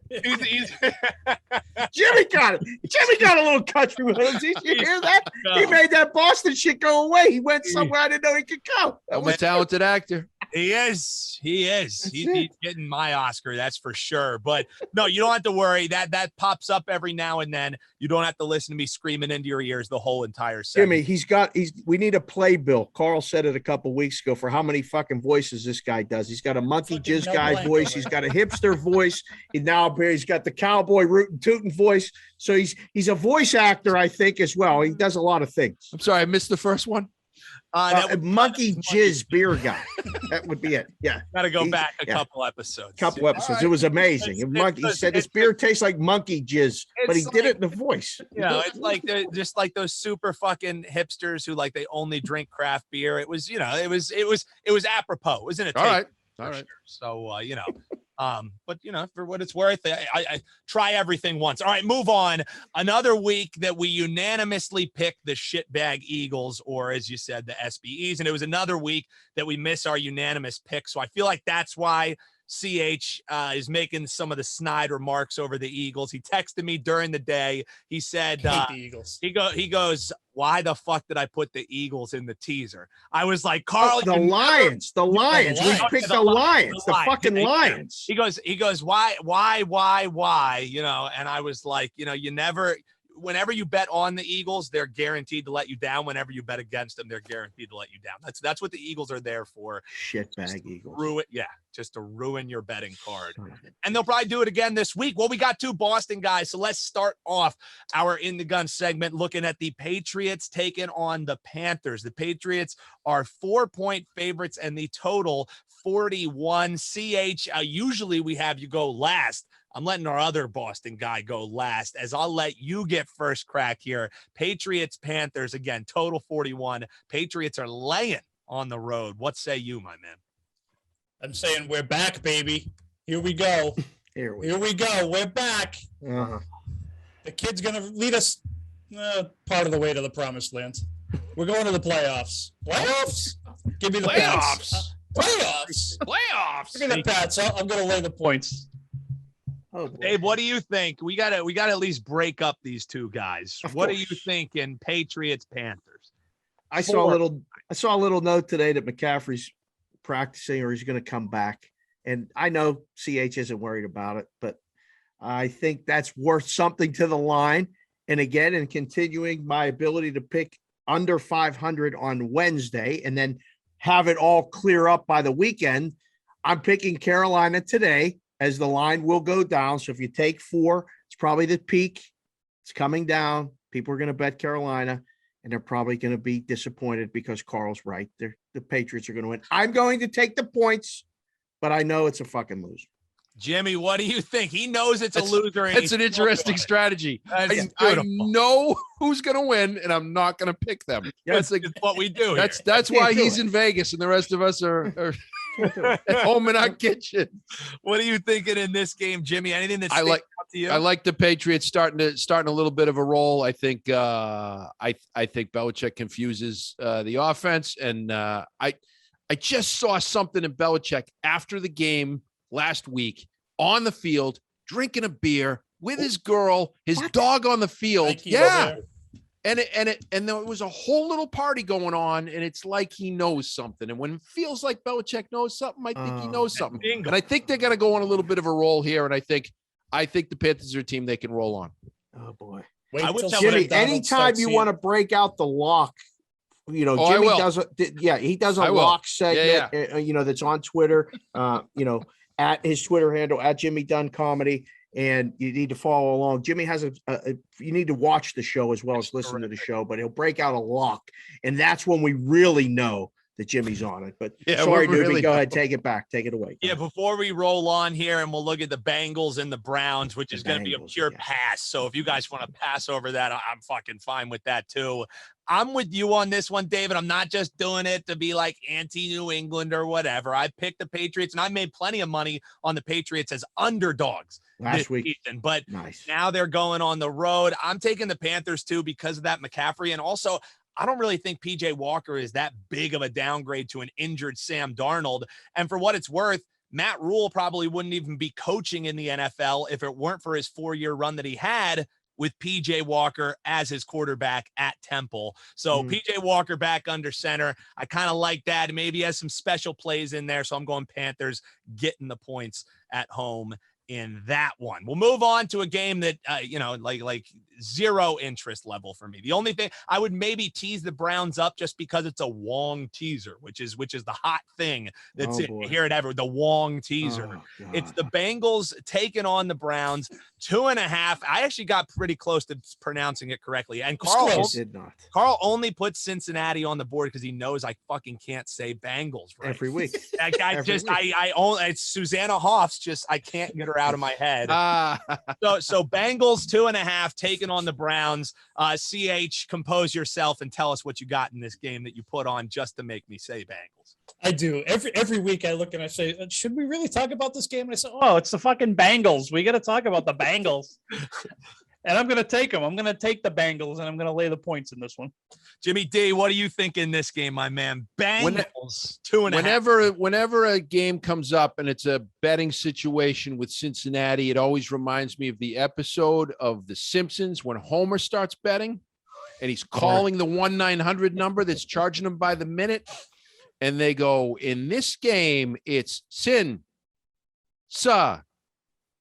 Homer's going, Cincinnati. I love that. I like Cincinnati in this one. I'll tell you why. Because the Browns can't get along. They hate each other right now. Oh, they hate each other. They hate each other. They threw OBJ out today. Yeah. They said, you go home. No. And Baker Mayfield has one okay arm and the other one in a sling, except when he's playing. Right. And that's why I'm going to say this week, Cincinnati is my stone cold lock of the week. Here we go. Yeah. Oh, it's like a movie when they say the title of the movie and you're like, yeah, there it is. That's it. He said the thing. He did it. Dave, is this game enough to make it a lock of the week for you, bro? Are you kidding me? The guy just pulled out the fucking lock thing. Of course I'm saying Cincinnati. Crank it up, Jimmy. That's it. Seriously. I was initially going to say, grade me as the Browns as a teaser leg. Then the fucking lock came out. Make it unanimous, boys. Susanna Hoffs for the limit. 2.5. I'm laying it with the Bengals. All right. Late afternoon games, which is weird because the Eagles are the home team. I'm going to be at this game with my pops. Looking forward to it. We got some pastificio hoagies coming through. It's going to be a beautiful afternoon. Whoa. Hold on. What kind of hoagie? It's like this spot that's called pastificio. Oh, all right. Well, describe the hoagie. You can't just do that to me. So actually, it's ruined hoagies for me because it's so fucking good. I can't just go to Wawa. I can't just go to like a corner store. So they do the seeded roll. I don't know, Jimmy, if you've ever had. Yeah, so you've had the seeded like Sarconi's roll. Delicious. And they stuff this thing. It's hot turkey, hot salami, and hot ham. So it's all seasoned like that with like this. It's not pepper jack cheese, but it's like a pepper style cheese. They load it up. You got the lettuce, the tomato, the onion. It's fucking beautiful. I'll send you a picture of it so you can ooze over it. And if you're performing in Philly, pastificio is on me. I got you, man, because you will love it. Done. Lock it up. That's the real lock. Man, that's the stone cold lock of the week. Is the pastificio? Lock it up. Oh, is the sandwiches are on me when Jimmy D is in town. What's going to happen though is the sandwiches are going to be incredible, but the Eagles are probably going to lose this game. It's the Chargers as 1 point road favorites against the Eagles. Totals 50. I'll start on this one because you guys know I know this team like the back of my hand. They're playing the Chargers, who are the worst team in the league against the run. And after last week where Hurts only had 14 pass attempts, what do you think the Eagles are going to do? They're going to try and air it out. They're going to pass the whole entire game. They're going to abandon the run like they always do. I think Chargers are winning this game, so I'll lay the 1. And Dave, I'll let you get first crack at this one after I laid out the great case for the Eagles there. Every square, sharp, rhombus, parallelogram, every fucking trapezoid, whatever shape you want to take, all the guys that want to be, they're all taking the Eagles. 100%. Every week, these guys, they go down with the ship. Last week, the public was all over the dog in the game and the Eagles won. So now what happens? They're a home dog. Newbie, what's your record when you go to the games on average? You about 500 or you below 500? I'm probably around 500. There was a great run in 2017. Other than 2017 when they won the Super Bowl. 2017. Who'd they beat that Super Bowl, though? You know who they beat. We all know who they beat. And they also have some other ones, and they also beat one in illegal formation, I thought, wasn't it? Yeah. That Philly special was a hell of a play. Yeah, it's cute how they have their one win there. Throw the dude can't catch. That's fair enough. That's what it comes down to. But I'm taking the Chargers. I'm taking the Chargers because I don't want to fall into that trap again. Norm, Nate, all the people listen to the show in Philly. Listen, it ain't personal. It is just business. I want to believe in this Eagles team. I believed in them when they were here in Vegas and they got their asses whooped. The kid newbie had to come home. He almost needed a therapy session here at the house. He was so distraught. I didn't like the way it looked. I didn't like the way it felt. And then I was like, oh, well, the Lions will probably beat him. And then everybody bet him. And I was wrong on that one again. So I'm doing you a favor. I'm picking the Chargers. So hopefully you can get a win, newbie. Go ahead, back to you, sir. Jimmy, I don't know if you have as many deep-seated issues with the Eagles as CH does, but I'm wondering, in this game alone, in a vacuum, what are you taking? Chargers -1, and the total for what it's worth is 50. 50. I think I like the Chargers in this one just because they're stinging from last week, and I think they're coming out and they're a better team than they played last week. I think, and they're certainly not going to throw 3 picks. I like the Chargers in this game. CH, I know that you have the Chargers. Tell us why. Well, you don't get the name shitbag Eagles without being shitbags. That's fair. And this team is a bunch of shitbags, even though they fucked us all last week. So just for the record, I'm going with the Chargers, and this is 2 consecutive unanimous picks. We could dig ourselves out of our unanimous pick hole. Jimmy, for the record, we're 1-5 on unanimous picks on the show. 1-4. Sorry, 1-4. But we didn't have the lock thing. Now Jimmy's here with the lock thing. This is actually going to help. I think I'm pretty excited about this. I agree. And also, when I see that we have a unanimous pick against my Birds at a game I'll be at, I don't hate it that much. But I would be shocked if the Eagles won this game, like genuinely shocked. Nothing much surprised me with this team. That would surprise me. You got the Hoagies. Enjoy the game. That's all that matters. I just go for the experience. I love it. We're season ticket holders. It's time hanging out with my pops. It's going to be great regardless. That's the way that you got to look at it because it certainly isn't getting excited over Nick Sirianni and the Philadelphia Eagles. I can tell you that much. Chiefs are taking on the Packers. And Chiefs, this line is moving all over the place. Of course, Chiefs started. Everybody thought it was a short line taking on the Packers. 54 was the total, the highest total on the board until Aaron Rodgers lied about being vaccinated. Now he can't play. He said very slyly, well, I have been immunized or whatever the hell he said. Very smart. I don't even know what that word smart guy. So he didn't technically lie. I guess he chose the wording. But Chiefs were 1-point favorites. Now they're 7.5-point favorites at some shops, even up to 8. The line move kind of just makes me want to stay away from this game completely. But Jimmy, any thoughts on the Rodgers situation or this game in a vacuum? Yeah, this is exactly what Dave's talking about. You got to wait till the end because we don't know how many other people are going to get tested out of this that are going to test out. And this is also I had this beef with the NFL from day one with the COVID thing.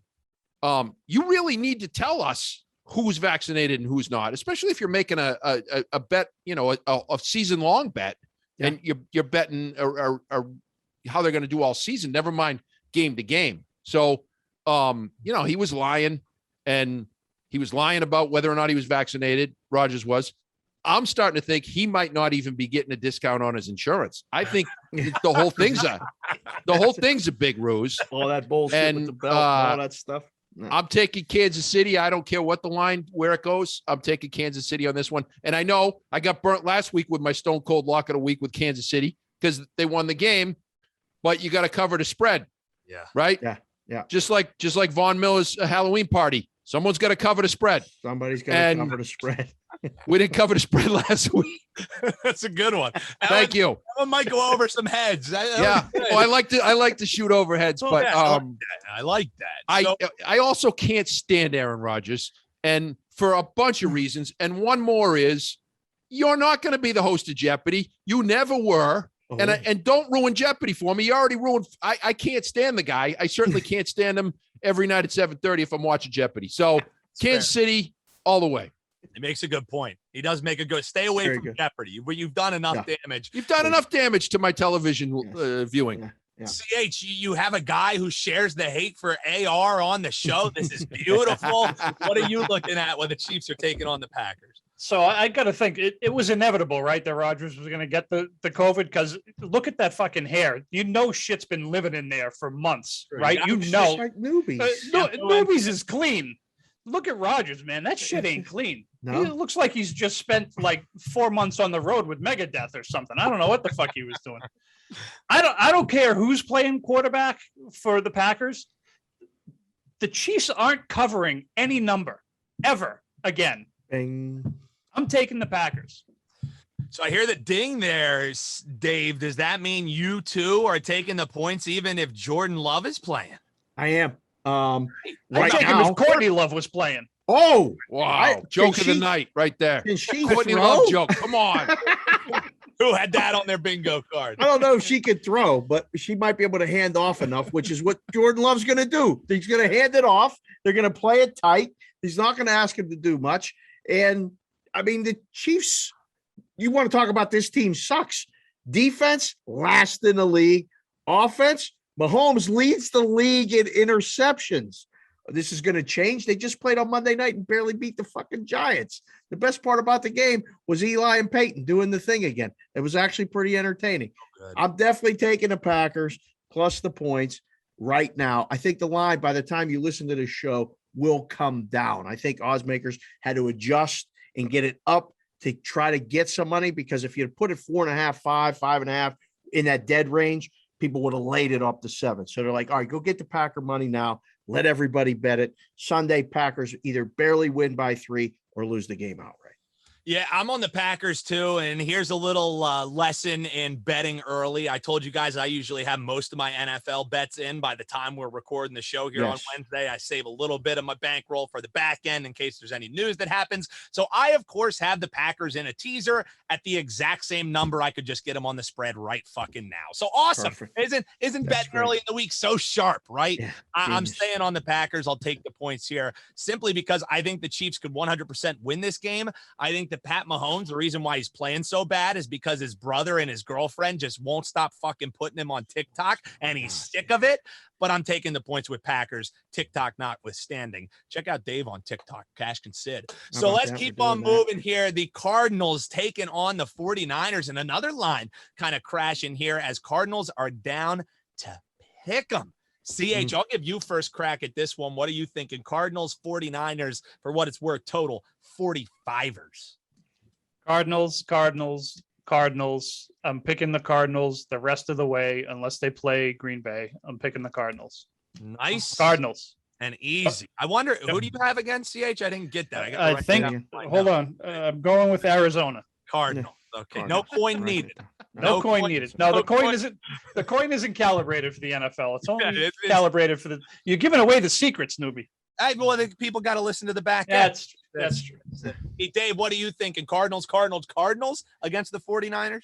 So last week I saw the line moving and talked to some people in town about Dak Prescott maybe playing, maybe not playing. But then, in the book, we always get the bets from bad guys would show up and bet teams like the Vikings in that game because they knew that, Dak wasn't going to play. And that's what ended up happening. And then you got Cooper rushed, and Dallas ended up not only covering, but winning the game. I have a feeling that Murray is more hurt than people are saying. And that is what indicative of this line move is. So by game time, San Francisco is going to be favored in all the rhombuses and the parallelograms. And everybody's going to talk about that closing line value and how they beat the closing line number. And they had a great bet, and then they fucking lost. Arizona is going to beat San Francisco, no matter who's playing quarterback, what the line is. I disagree with the line move. I don't want to get caught in it again. Give me Arizona. Man, they're making it sound easy, Jimmy. What are you thinking, Cardinals 49ers? I'm going to take today, right now, I'm going to take Arizona because I also believe I think Kyler Murray's hurt, but he's a gamer. And I think He will come out and play, and he's smart enough to adjust his game that if he knows he can't run, he won't run. And even if he can't run, which is great, one of his great weapons, of course, but he can also sling the ball. And until I see Arizona lose significantly, I'm also with them. And I can't figure out San Francisco. I just don't think they're that good. I think they're overrated this year. Jimmy G just can't. I mean, you want to talk about a guy that had it all in New England, and now he got that close to the Super Bowl. He's fucked up. I mean, he's stud. Dude is one of the best looking human beings on planet Earth. But again, Kyler Murray, gamer. Jimmy G, always behind glass, always broken. You know what I mean?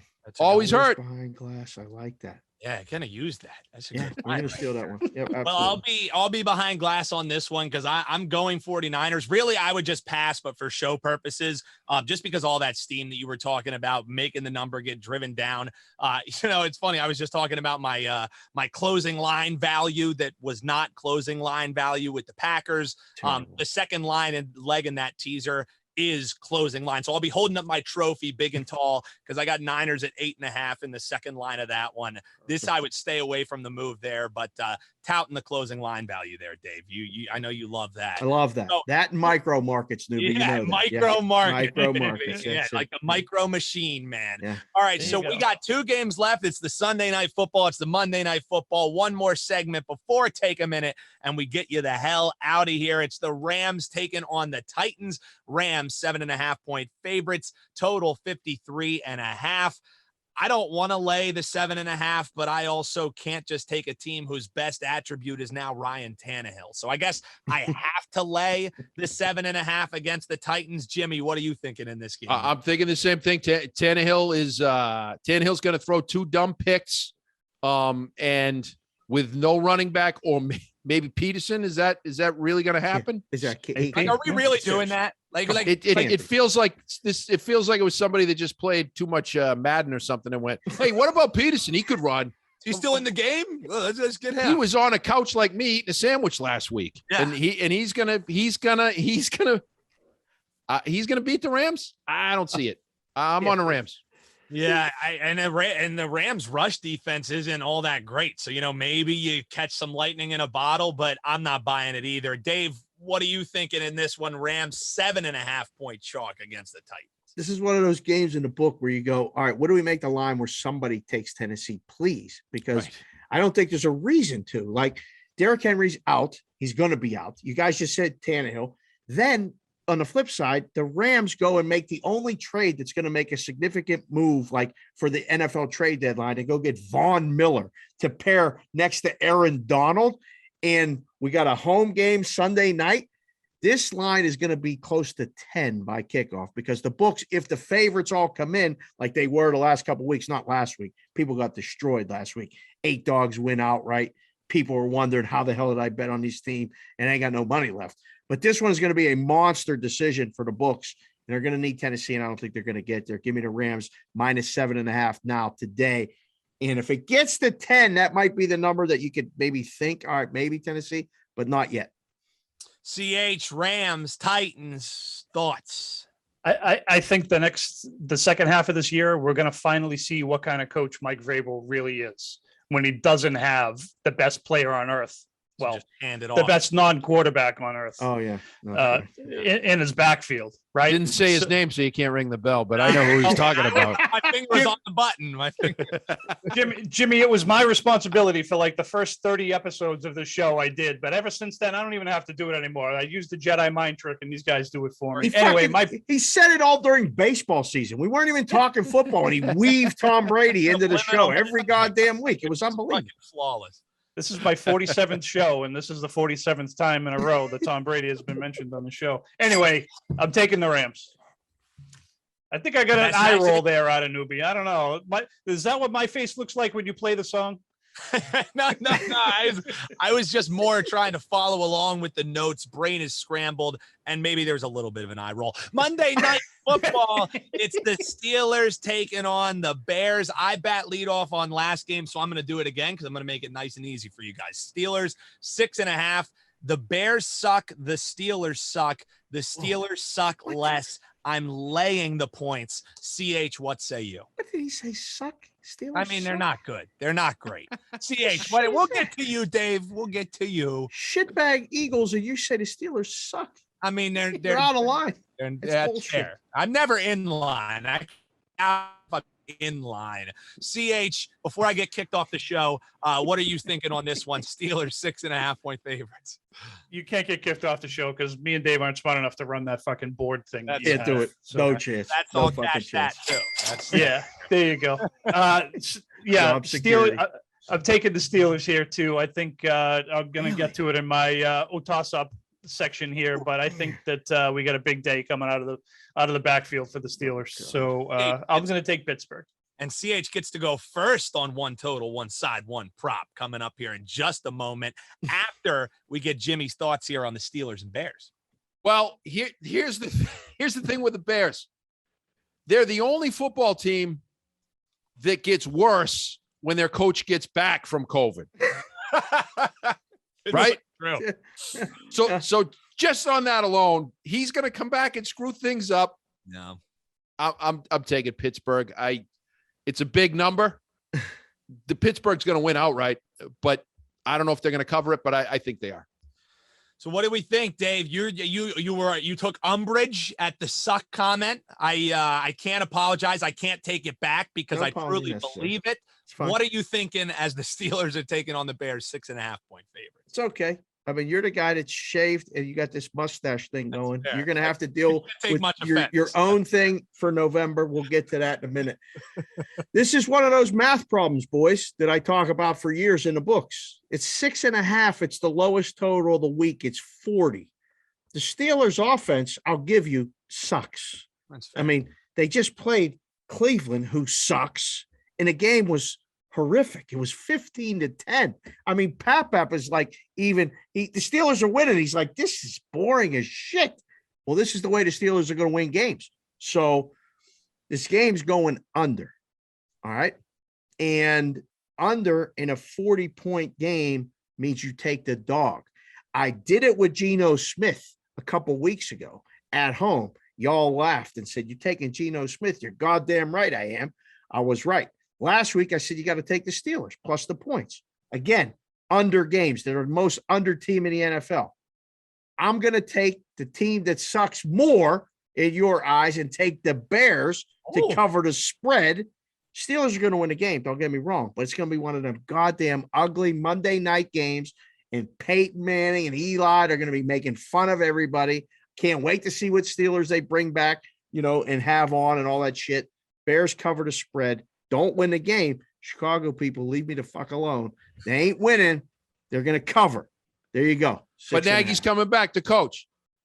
That's the bad part, Jimmy. All right. You reminded me of that. I'm not excited about that at all. No, maybe neither are the Bears. Neither are the Bears. Yeah, right. There you go. There's our thoughts on the games, which brings us to the segment Sweeping the Nation. Beautiful cash considerations, listeners. It's time for one total, one side, and one prize. Oh, it gets catchier every single week. And I know CH loves hearing that song because it's usually when he gets to strut his stuff like a peacock. Second week of the year that CH goes 3-0, a perfect sweep on the parlay, one total, one side, and one prop. The name says it all. We pick one each of those. CH nailed all three of them. I only hit my prop. It was Burrow to throw a pick. Never in doubt. It was a complete bullshit fluke pick in garbage time in the game. I absolutely loved it. And somehow the Jets end up winning. Just insane. For what it's worth, Dave, he had a little bit of a rough one last week, but Dave, I'm taking partial credit for that because you had about 4 hours of sleep cumulatively due to me being out there in Vegas and doing sessions. People heard the show about El Gato Negro, the story, playing on the blackjack table. So I'll take part ownership for your 0-3 week only because I love you, brother. But I love you too. I was the El Gato Negro. of and the you had to go first. OTOSOP. For what it's worth, you said you did not want to bat in the leadoff spot. You're more comfortable in the 2-hole, maybe batting cleanup a little bit. I do like a run-producing spot. That leadoff spot is not me. It's not for you, but CH loves the leadoff spot. He's making a living there. So, CH, you're going to get to bat leadoff. None of us can steal any totals, sides, nor props once CH hits them. So, CH, the floor is yours for your OTOSOP. Toss up. Here we go. Come on. You don't get the name shitbag Eagles without being shitbags, right? I'm taking the Chargers and I'm laying the 1 point in that game. If the Eagles fuck me again this week, man, I don't even know what the hell I'm gonna do. Good. I hope that you get a win when you go to the game with your Baps. Okay. Who's playing quarterback for the Saints this week? Simeon. Yeah, Simeon. Yeah. Simeon. When's the last time he played quarterback? Been a while. He played Sunday. He beat the Buccaneers. Yeah. Whatever. Oh, that's not important. That's not important. I'm taking the under in the Falcons and Saints game, 42.5. I don't think they're going to score that many points. I'm taking the under in that one. Okay. But my prop, as we go here on Wednesday night, and there's not a lot of props out there for us to pick from. No. And I actually had to pick mine this afternoon because I was gone after about 4:30 from the house, so I never even got to look. So I had to take mine early. But I feel pretty confident about this one. The Bears have allowed more than 145 or more rushing yards each of the last 3 weeks, and Najee Harris has had 122, 81, and 91 the last 3 weeks. Plus, Fields has rushed for 43, 38, and 103 last week, and the Steelers have given up over 96 yards easily the last 4 weeks, 144, 106, 131. My prop is Najee Harris and Justin Fields combined over 124 and a half rushing yards. Wow. To me, that feels like a gimme at plus 125. I'll take that one. I'll take that. So I got Chargers -1, the Hawks and the, what was the old New Orleans basketball team? The Jazz, the Hawks and Jazz under 42 and a half. And Harrison Fields combined over 124 and a half rushing yards for a parlay that'll pay you about plus 700. I love that prop, especially. I don't really love the side, but it's funny because that's the side that I was going to pick, was going to be Chargers -1. I think maybe we have to make a decision here and say that we can pick the same game because at some point I kind of like it because I have pressure on. Yeah, I have an idea, and it also rewards the person who goes first. So I say we stick with it. Jimmy, did CH prep you at all? Let you know that we do our one total, one side, one prop, and if not, you got any locks for the people you could throw out? He did prep me. I didn't really prepare it, but here's what I have. All right. That's what you fit right in. Usually we're not prepared either. Dave hasn't even made his picks yet, and he's up next. I already got. I was doing it while CH was talking. Go ahead.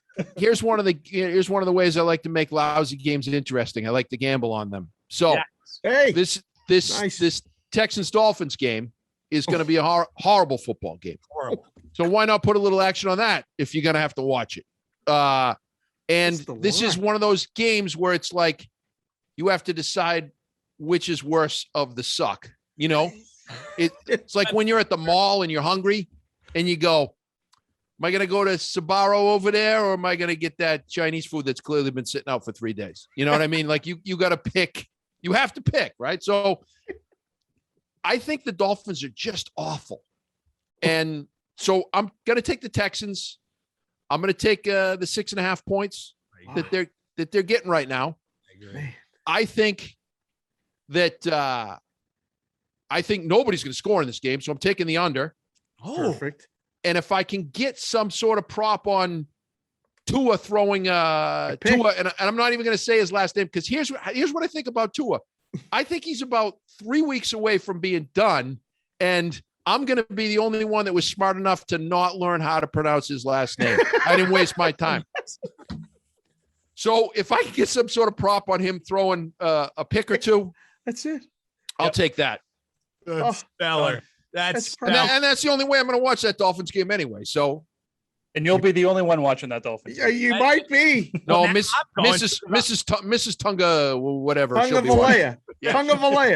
You'll be watching. Well, now it'll be. And you know who else is going to be watching? Some poor quarterback that's going to get drafted really high going, oh, I hope it's not there. Not there. Anywhere but there. Well, make it 3 because I'm going to be watching that game now too because I love all those looks. I think who the hell are the Miami Dolphins to be nearly a touchdown favorite against? I don't care if it's against Davis Mills or who is ever playing quarterback there. All right, Dave, you're going to bat cleanup for us here. We're all on base, and then you'll hit the homer. I'll go real quick.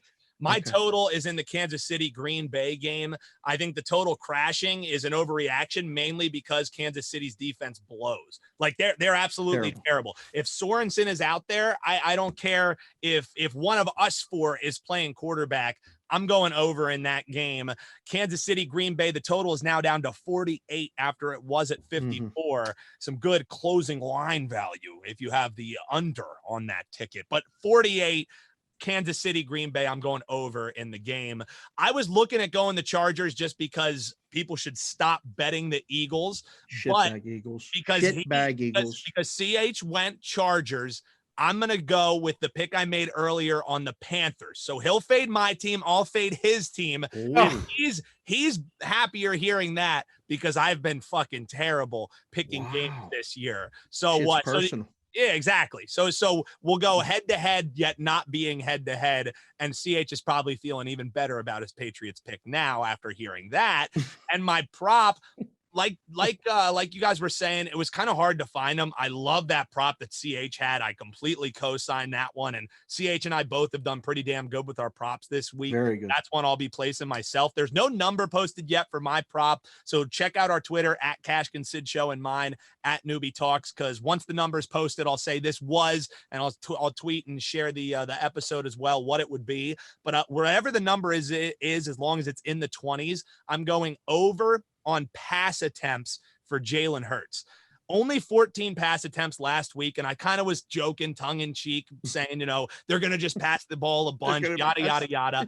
But the thing is his lowest pass attempt before last week was 23, and that was in week 2. He's been no lower than 26 outside of that. I think because of last week, you may even get a lower number around that 23. So all the talk of the Eagles running the ball more, I think, is going to bring in a lower total once this is posted. So if it's anything in the 20s, I'm going over pass attempts for Jalen Hurts. So my total over in the Kansas City Green Bay game, the number is 48. I'm going with the Panthers getting 4 points, and my prop is over pass attempts for Jalen Hurts. We'll let you know what number and juice I will be getting graded at on Twitter. Check us out there. Dave, bring us home. Hit the home run, baby.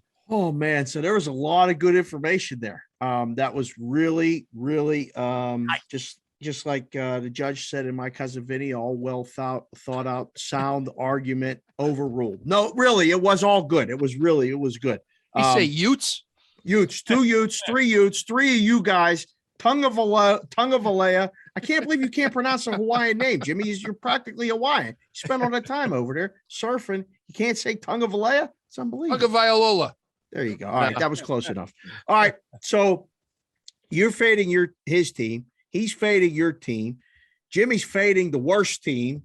I got to do it. I got to fade my team. I got Monday night. All right. You need a reason to watch a shit game. This is going to be a shit game. And, I'll probably be watching hockey or doing some show or some other bullshit because I'm done doing the MLB network for now. And then, we're talking about doing other stuff. Chicago Bears plus the points. I made my case when we went around and did it. I'm taking the points again. I just don't think the Steelers are going to score enough to cover the spread. They'll win the game. This worked out a couple weeks ago when I did decide the total and the prop in the same game. We're going to stick in the same game. We're going to go under 40. It's the lowest total of the week. We're going to go under in that game. I think when you're listening to the show now, in the next couple of days, you'll see this line come down a little bit. Grab it now if you like to play it. If you want to fade it, wait. You can probably be able to go over 38 and a half. The props, goddamn, picking the props is hard enough. Finding these fucking things on Wednesday is impossible. I mean, the books, I hated putting these things up. We used to put them up day of game, and we had all the customers yelling at us, Why didn't you put the props up early? You know why? Because I don't know who's fucking playing. All right. I put them up. It's not like I don't want to take your bets. I mean, what are you going to do? Win a lot? Some people do, but I want to take the bets. I just don't know who's playing and who's hurt, who's not. You got to wait till Friday for the injury report officially to put up the props. So I found a Thursday night prop, which again, people listening to the show, Josh, Sean, Shars, I know you bitch about your props are Thursday. It don't give enough people enough time to listen and play it or whatever. So I did a parlay kind of prop. Mike White made me and going back to every other motherfucker that bet against him last week. Mike White owned the goddamn day. Somebody at Tropicana at Atlantic City bet him to have the most passing yards. They got 125 to 1. They picked up 125,000. They bet a dime on this guy, and he won. There is no doubt, no question in my mind that Mike White is going to outpass Carson Wentz on Thursday night. He's minus 160. Newbie, before you start crying, listen, Jimmy, Newbie has a man crush on this Carson Wentz guy. I saw it firsthand. We were sitting here Sunday Night Football 2 weeks ago. He was sitting here watching him misty-eyed against San Francisco. He loves the guy. Do you like him when he throws left-handed interception or a right-handed interception? I mean, I'm just glad it's not our problem anymore in Philadelphia. It's a lot easier to stomach when he's wearing blue, to be honest. You just keep those snaps coming. Let's get that first-round pick that we can fucking botch. Mike White, minus 160 over Carson Wentz for passing yards. It's available on – I checked on FanDuel. I found a prop. So that's available. But if the Thursday night one don't qualify, we're going to go with the same game parlay because apparently that's the biggest fucking thing in sports betting lore right now. Everybody's talking about the same game parlay. These same game parlays are not good bets, people. I keep telling you, if you do it, you're going to lose. That's what they want you to do. Anyhow, here's mine. Bears team total under 16.5 points. They ain't scoring 17 on Sunday night, whether Nagy's coaching, Fields is throwing or running for his life. There is no way. That is the one. I haven't felt this good about a prop all season. So there's my OTOSOP right there for you, Newbie. Take it away. Ooh. And there it is, the most rootin', tootin' football segment this side of the Mississippi. We knew it when we had our pre-show meeting with Jimmy Dunn. This was going to be an over-show motherfucker, and that's exactly what it's been. It's time for Take a Minute, and for that, we send it back to the consigliere. Mr. Sharapan, back to you. Man, wow, you really – it sounded like Monkey Jizz Guy. My whole family's awake. I'm not gonna lie. The cowboy guy rootin' tootin' every week. He sounds more and more like Monkey Jizz Guy to me as you get more into it. I think it's the no beard also is adding to the Monkey Jizz allure. We'll get to that in a second. I know that's probably going to be your Take a Minute segment. So, all right, that's all the football picks. That's all the sports. That's all everything. Jimmy, sit back and relax for a minute and gather your thoughts. But I know that you're a goddamn pro and you're going to have no problem with the Take a Minute segment that really is not really a Take a Minute segment because you can take as long as you'd like. But it's your opportunity to fire out whatever it is you need to get off your chest or anything that you observed, or if you want to work on a joke or two right now with the people. Anything you want to do, Jimmy, the forum will be yours in 1 second. Carl Hascall at Carl Hascall on the Twitter. Again, the coordinating producer, social media manager, email guy, and obviously co-host of the show. Your Take a Minute segment starts right now. So I too went to the movies this weekend. I did not see the Bond movie. I saw whatever movie my wife wanted to see, which is fine. Yes. And it was okay. But I've got to tell you, the movie theater, we just had a new movie theater open up probably about 15 miles from here. It's gorgeous. It's been open a year and a half. There's been like 6 people go there because nobody wanted to go to the movies. We went the other night in this 200-seat theater, and there were probably 10 people in there. Everybody sitting right down the middle of the theater. 2 seats, 2 seats, 2 seats, 2 seats. And then this couple walks in right before the movie starts. And this guy, who was not a little guy, plops his ass down right next to my wife in the movie theater. There are 197 empty seats, and he sits down next to my wife. But wait, he's got his bag of popcorn. I don't know if this is going to come through, but he's got his bag of popcorn And this is all we can hear for the first hour of the movie. I wanted to punch him in the throat when he sat down in the first place, but then he started with the popcorn. And don't even get me started on, dude, didn't your mother tell you to chew with your mouth closed? Oh, come on. Fuck. Come on, dude. It's a movie theater. Quiet down. This is why we go and have a nice, entertaining evening. I don't need to hear what you got at the snack bar. It sounded delicious. I had my own popcorn. Nobody heard me eating it. But people, please, remember there's other people there when you go to the movies. You're not in your friggin' living room. I know you've been stuck there for the last year and a half. But remember, have some social awareness. And remember that there are other people out there in the world. That's it. Ooh. You're here. We got one movie review earlier from Newbie. We got another movie review right there from Carl Hascall. I was fully expecting the PayPal experience to come across. Maybe save that for another week because I got a little bit of that on the Twitter. Follow along at Carl Hascall. Follow along the show, Cash Consid Show. It's all there. It's very entertaining. We did a lot of stuff there on the social media today. Thank you, Carl, for your Take a Minute segment. Dan Alexander at Newbie Talks on Twitter, the executive producer of the show, also co-host of the show, very busy producing stuff for Wager Talk. Post Vegas now, you're back. You got this. You looked before like a big bushy beard. I mean, it was tight. It was good. And now I don't even recognize you, but it's all clean. Your Take a Minute, sir, or Take a Minute segment, sir, starts in 3, 2, 1. No, absolutely. And you know, I have to address it because, you know, it's the bald-faced elephant in the room, so to speak. Yeah. And the thing is, your chin's gone, by the way. There is no chin. That's what you thought under the beard, that there was a chin. It's not. It's just more, it's more neck. It just goes up. But that's the thing, is that's what it is all about. You know, I've been getting ripped to shreds by everybody, and rightfully so. You know, I don't think it's a good look either. And as the Consig House likes to call it, they said, I look like a 55-year-old man. They said, you look older than our dad does. And, you know, they did say that. I truly don't mind, because that's the point. You're supposed to look at me and say, what the hell, Newbie? Like, what did you shave your beard for? And what, not only that, what the hell is on your upper lip?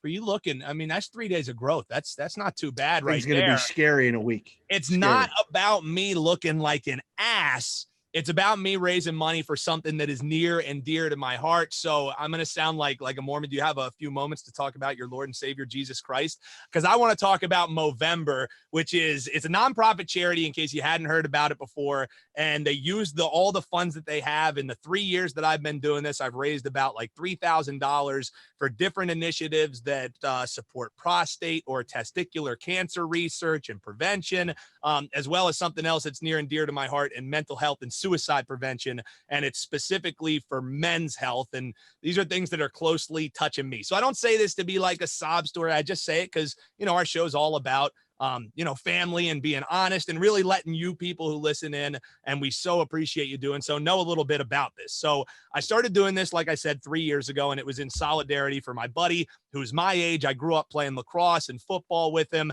He was diagnosed with testicular cancer. Now, thankfully, he kicked the shit out of it. Since 2020, he's had a clean bill of health, hasn't had an issue yet. So that's a reason I shave my face every November. My grandfather, one of my biggest role models, absolutely loved this guy. He's the reason I got into broadcasting. I always said if I was like an ounce of the dude who he was, I lived a good life. He passed away after a 10-year battle with prostate cancer. So he is a reason that I shave my face every November. And last but definitely not least, my girlfriend has lived the majority of her life without her dad after her dad committed suicide because he didn't get the help that he probably needed. So that is why I shave my face every single November coming up. So don't get me wrong, like the disses are what it is all about. That's why I do it. I look like a jackass, and I know that I do. And the reason is because if I could even raise $1 that makes a semi-iota of a difference in one person's life, that's all worth it. So that in a nutshell, guys, is why I will look like a jackass all month long, and why the compliment, I don't know if it was a compliment, but the Indigo Montoya, I think I have my new Halloween costume for next year when I'm doing this. So if you'd like to support me, go to my Twitter bio, or you can go to Movember.com/m/newbie talks, do a donation, or just give me a share. That is, Dave, why I look like a jackass. And now you know, my man. That's perfect. I don't even know how I can't even add anything to that. That's 5 minutes ago, you were the monkey jizz guy doing the gun salute and all that stuff. And then you come back with that. That's an unbelievable comeback right there. So that was outstanding. Follow along on Twitter at Newbie Talks. Great idea. Bad mustache, but it's for a good cause. So we'll watch this thing grow as we go here in November. It's going to be fun to see. We got to raise some money. If you're going to really keep this thing up. Yeah. So, Jimmy, you got a little taste of it right there. That's kind of what goes on. And, again, he's at Jimmy Dunn Comedy on Twitter, professional comedian, and a bunch of other stuff, including amateur surfer, sitcom actor, enthusiastic eater, and television writer. But now you got to take a minute here on the Cash Consideration Show. Your segment, sir, starts in 3, 2, 1. Well, first of all, let me say thank you very much for having me on the program. I had a blast. You guys are a lot of fun. I am going to address that television writer thing, and I'm going to give you something that I know you're going to like, because if you like to gamble, there's a TV show out there on Amazon Prime, and it's called Loudermilk, and it's a Peter Farrelly and a Bobby Farrelly project. And I actually was lucky enough to write a couple of episodes with Peter Farrelly and my buddy Jackie Flynn, and one of them is about one of the characters, and he's a bookie, and he gets in some trouble. So if you like to bet, and I'm sure you do, that's why you're listening to this program. Yes. You will love this episode. It's called All Apologies. I believe it's season 2, episode 4, and it's on a show called Loudermilk. And if you've never seen Loudermilk is about a group of people who have drinking problems, and they're trying to work it out. But they're all kind of off the rails, and it's a really dark comedy that you would expect the Farrelly brothers to make. And like I said, I was really lucky to be able to write a couple episodes, but this one called All Apologies. My buddy Jackie Flynn plays a bookie on this show, and he gets in some trouble, and it's a great episode. If you like to bet, you'll love the show. Loudermilk. I can't wait. That's fantastic. Whoops, we got, I know, right? Like I gotta go check, make sure everybody's asleep, and then I'll sneak in there. What do you got, Carl? Dave, before you go and you wrap the show, can we let Jimmy tell us a little bit about his show, his podcast, and other stuff he's got coming up? 100%. Yeah, Jimmy, sure. Yeah. So what do you got? I do a podcast. I do a podcast with my buddy Tony V, another comedian from Boston. It's called Two Boston Guys Whack Up a Pie. And we talk about our life in stand-up comedy, and then we take the news and we break down the really strange news stories. Today we did an episode where we talked about a guy who was at the drive-through window. He passed out, and when the cops showed up and asked for an ID, he handed them a taco. That's the kind of hard-hitting news that we handle on Two Boston Guys Whack Up a Pie. And I also do a bunch of stuff on Instagram at Jimmy Dunn, where you can find my Stone Cold Lock of the Week. Yeah, there it is. Baby. Usually every Thursday or Friday, I'll put that out. And I do a lot of live stand-up comedy shows all over New England. You can check that all out at jimmydunn.com. We got a big comedy series coming up at the Sam Adams Tap Room, which starts next week, and I'm producing that. So just go to jimmydunn.com. Everything's there, and you can come into my world a little bit, and I'll make you laugh. I love it. That's fantastic. Well, thank you again for joining us.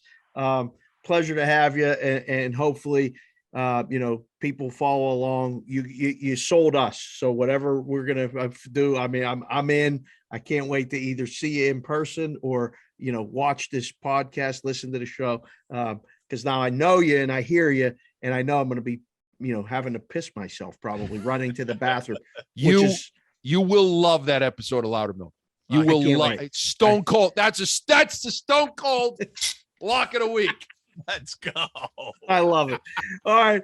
So my Take a Minute segment starts right now. I got basically 2 shout outs. One is to my boy Nate in Philadelphia, Norm's son, right? He's 9 years old.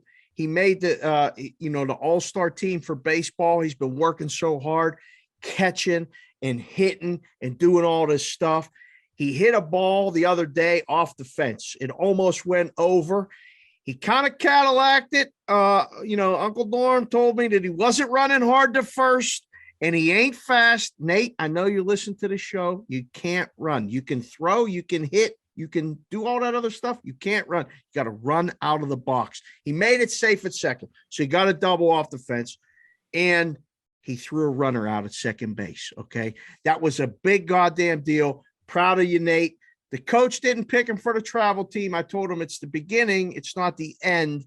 If, nobody knows shit, maybe the travel ball coach don't know shit. Practice the basketball because you got to practice, because if you're going to wear that Sixers sleeve and play that song all the time for the Sixers, you still got to practice the jump shot. That's when you do it right now. Second shout out goes to brother Doug. I don't know if you guys saw it, but Newbie tapped into this Movember thing and talking about people with cancer. So cancer took my dad, and you guys know my story. I had a stroke 13 months ago now. And while I was getting operated on and this brain surgery thing pulled out of my head, I had the light thing happen, and my dad came back and visited me, and my life has changed beyond for the better since. But one of the things that was gone was him and his voice, and he always had something to say to us. And my brother Doug was the same way. Him and I are very similar. Brother Dan is just in the middle, a little different. And my sisters are my sisters. So me and Doug have a bond that, we've been competing since he came out of the womb. He's 3.5 years younger than me. You're still not better than hockey and me. You're still not smarter than me, Doug, but I am so proud of you for what you did. When I had the stroke, a week later, he finds out he's got cancer. He's got intestinal cancer. So he don't want to tell me. I'm in a hospital. I wake up. I'm felt like I took a nap. I feel great. He don't want to call me and upset me. I find out a little bit later he's having surgery. He's got to fight cancer. He's been going through chemo in Columbus. He's my only sibling that I have not hugged yet and seen in person. And I miss him so much. But we talk and we're on the Twitter and all that. He's at Pittsburgh Lion. Anyhow, big Penn State guy. I mean, he bleeds his shit through and through. He's the Pittsburgh fan that all you people make fun of. He sleeps in Pittsburgh Steelers stuff. He wears Penguin stuff. I don't even know where he gets all the Penn State stuff because he's in Columbus, and he wears it. He puts the flag out. He tells everybody, I'm with the Penn State, and all Ohio State does is kick their ass every single year. So he goes through the cancer at the chemo center at Columbus, at Ohio State. And you need motivation to go through this. And as he's going through it, he says to the people that are helping him, and you need people to help you to get through all this stuff. I mean, we all need each other. I say that shit all the time. I firmly believe it in life. Can't do anything by ourselves. You need people around you. So he's going through it, and he says, if I get through this, I'm going to wear Ohio State shit. In fact, I'll wear it to the game if I can go to the game. So he tricks himself. He brings joy as he goes to these chemotherapy sessions to sweat and feel cold and be sick for 3 hours because it didn't work too good for him. It was working, cleaning him up, but he was fighting it. It brought joy to the nurses and all the people around him. So his last one, I was not able to go and be there when he rang the bell because of COVID and all this other shit. So his friends did a great job, Robbie Shute and Lee and all you guys. I hope you keep listening to the show. Thank you for listening to the show and spread it. But thank you for being there for my brother and helping him when he got done. But the doc gave him his Ohio State tickets to the Penn State game. So brother Doug got to take nephew Crosby, who you can guess who he was named after, Crosby, Sidney Crosby. Anyhow, Cros and brother Doug, who I call Dougie Fresh, got to go to the Penn State game against Ohio State. And guess what he wore? He wore his Penn State hat because he couldn't do it full bore. And I applaud you for staying strong. But he wore the Ohio State stuff. And Sister Dina and Sister Dara are artists. They're art teachers. They live in Phoenix with my mom down there. They sent him a artistic thing because brother Doug, your penmanship sucks. It sucked when you were little and it still sucks. So you couldn't even make a sign that Aunt Dina had to make, and she made it. And it said, I beat cancer. I'm a Penn State guy. I forget what it was. It's on Pittsburgh Lion. And I retweeted it along with a million other people. I swear to God, I was so happy to see it, get the story. And today he tweets out that the Penn State Onward State newspaper picked it up and wrote a story about him. So as much as I've been giving him shit, and I've been, when we were little, he was the tackling dummy for me and my brother. We used to pretend, we used to just throw him the football, and then I would be Jack Lambert or Jack Ham, and my brother would be the other one. We would kill Uncle Doug. He kept getting up. Toughest motherfucker I know. And I'm just so happy that he got a little bit of recognition. He's cancer-free. It's been 1 year. He got a clean scan, and he got to go to this game and now tell his story. So I'm telling you people the story, but go follow him on Twitter or just, give him a comment and a pump up. That's my Take a Minute segment. Every week I end it with nobody knows shit. Well, Uncle Doug, you know shit. Okay. I'm proud of you. Thank you guys for being here and joining the show. For Dan Newbert at Newbie Talks on Twitter, for Carl Hascall at Carl Hascall on Twitter, and for Jimmy Dunn at Jimmy Dunn Comedy on Twitter, but also on Instagram and all this other stuff. I am Dave Sharapan, the Sportsbook Consigliere at SportsBK on Twitter, the show at Cash Consid Show. Thank you for joining us. We'll talk to you guys next week.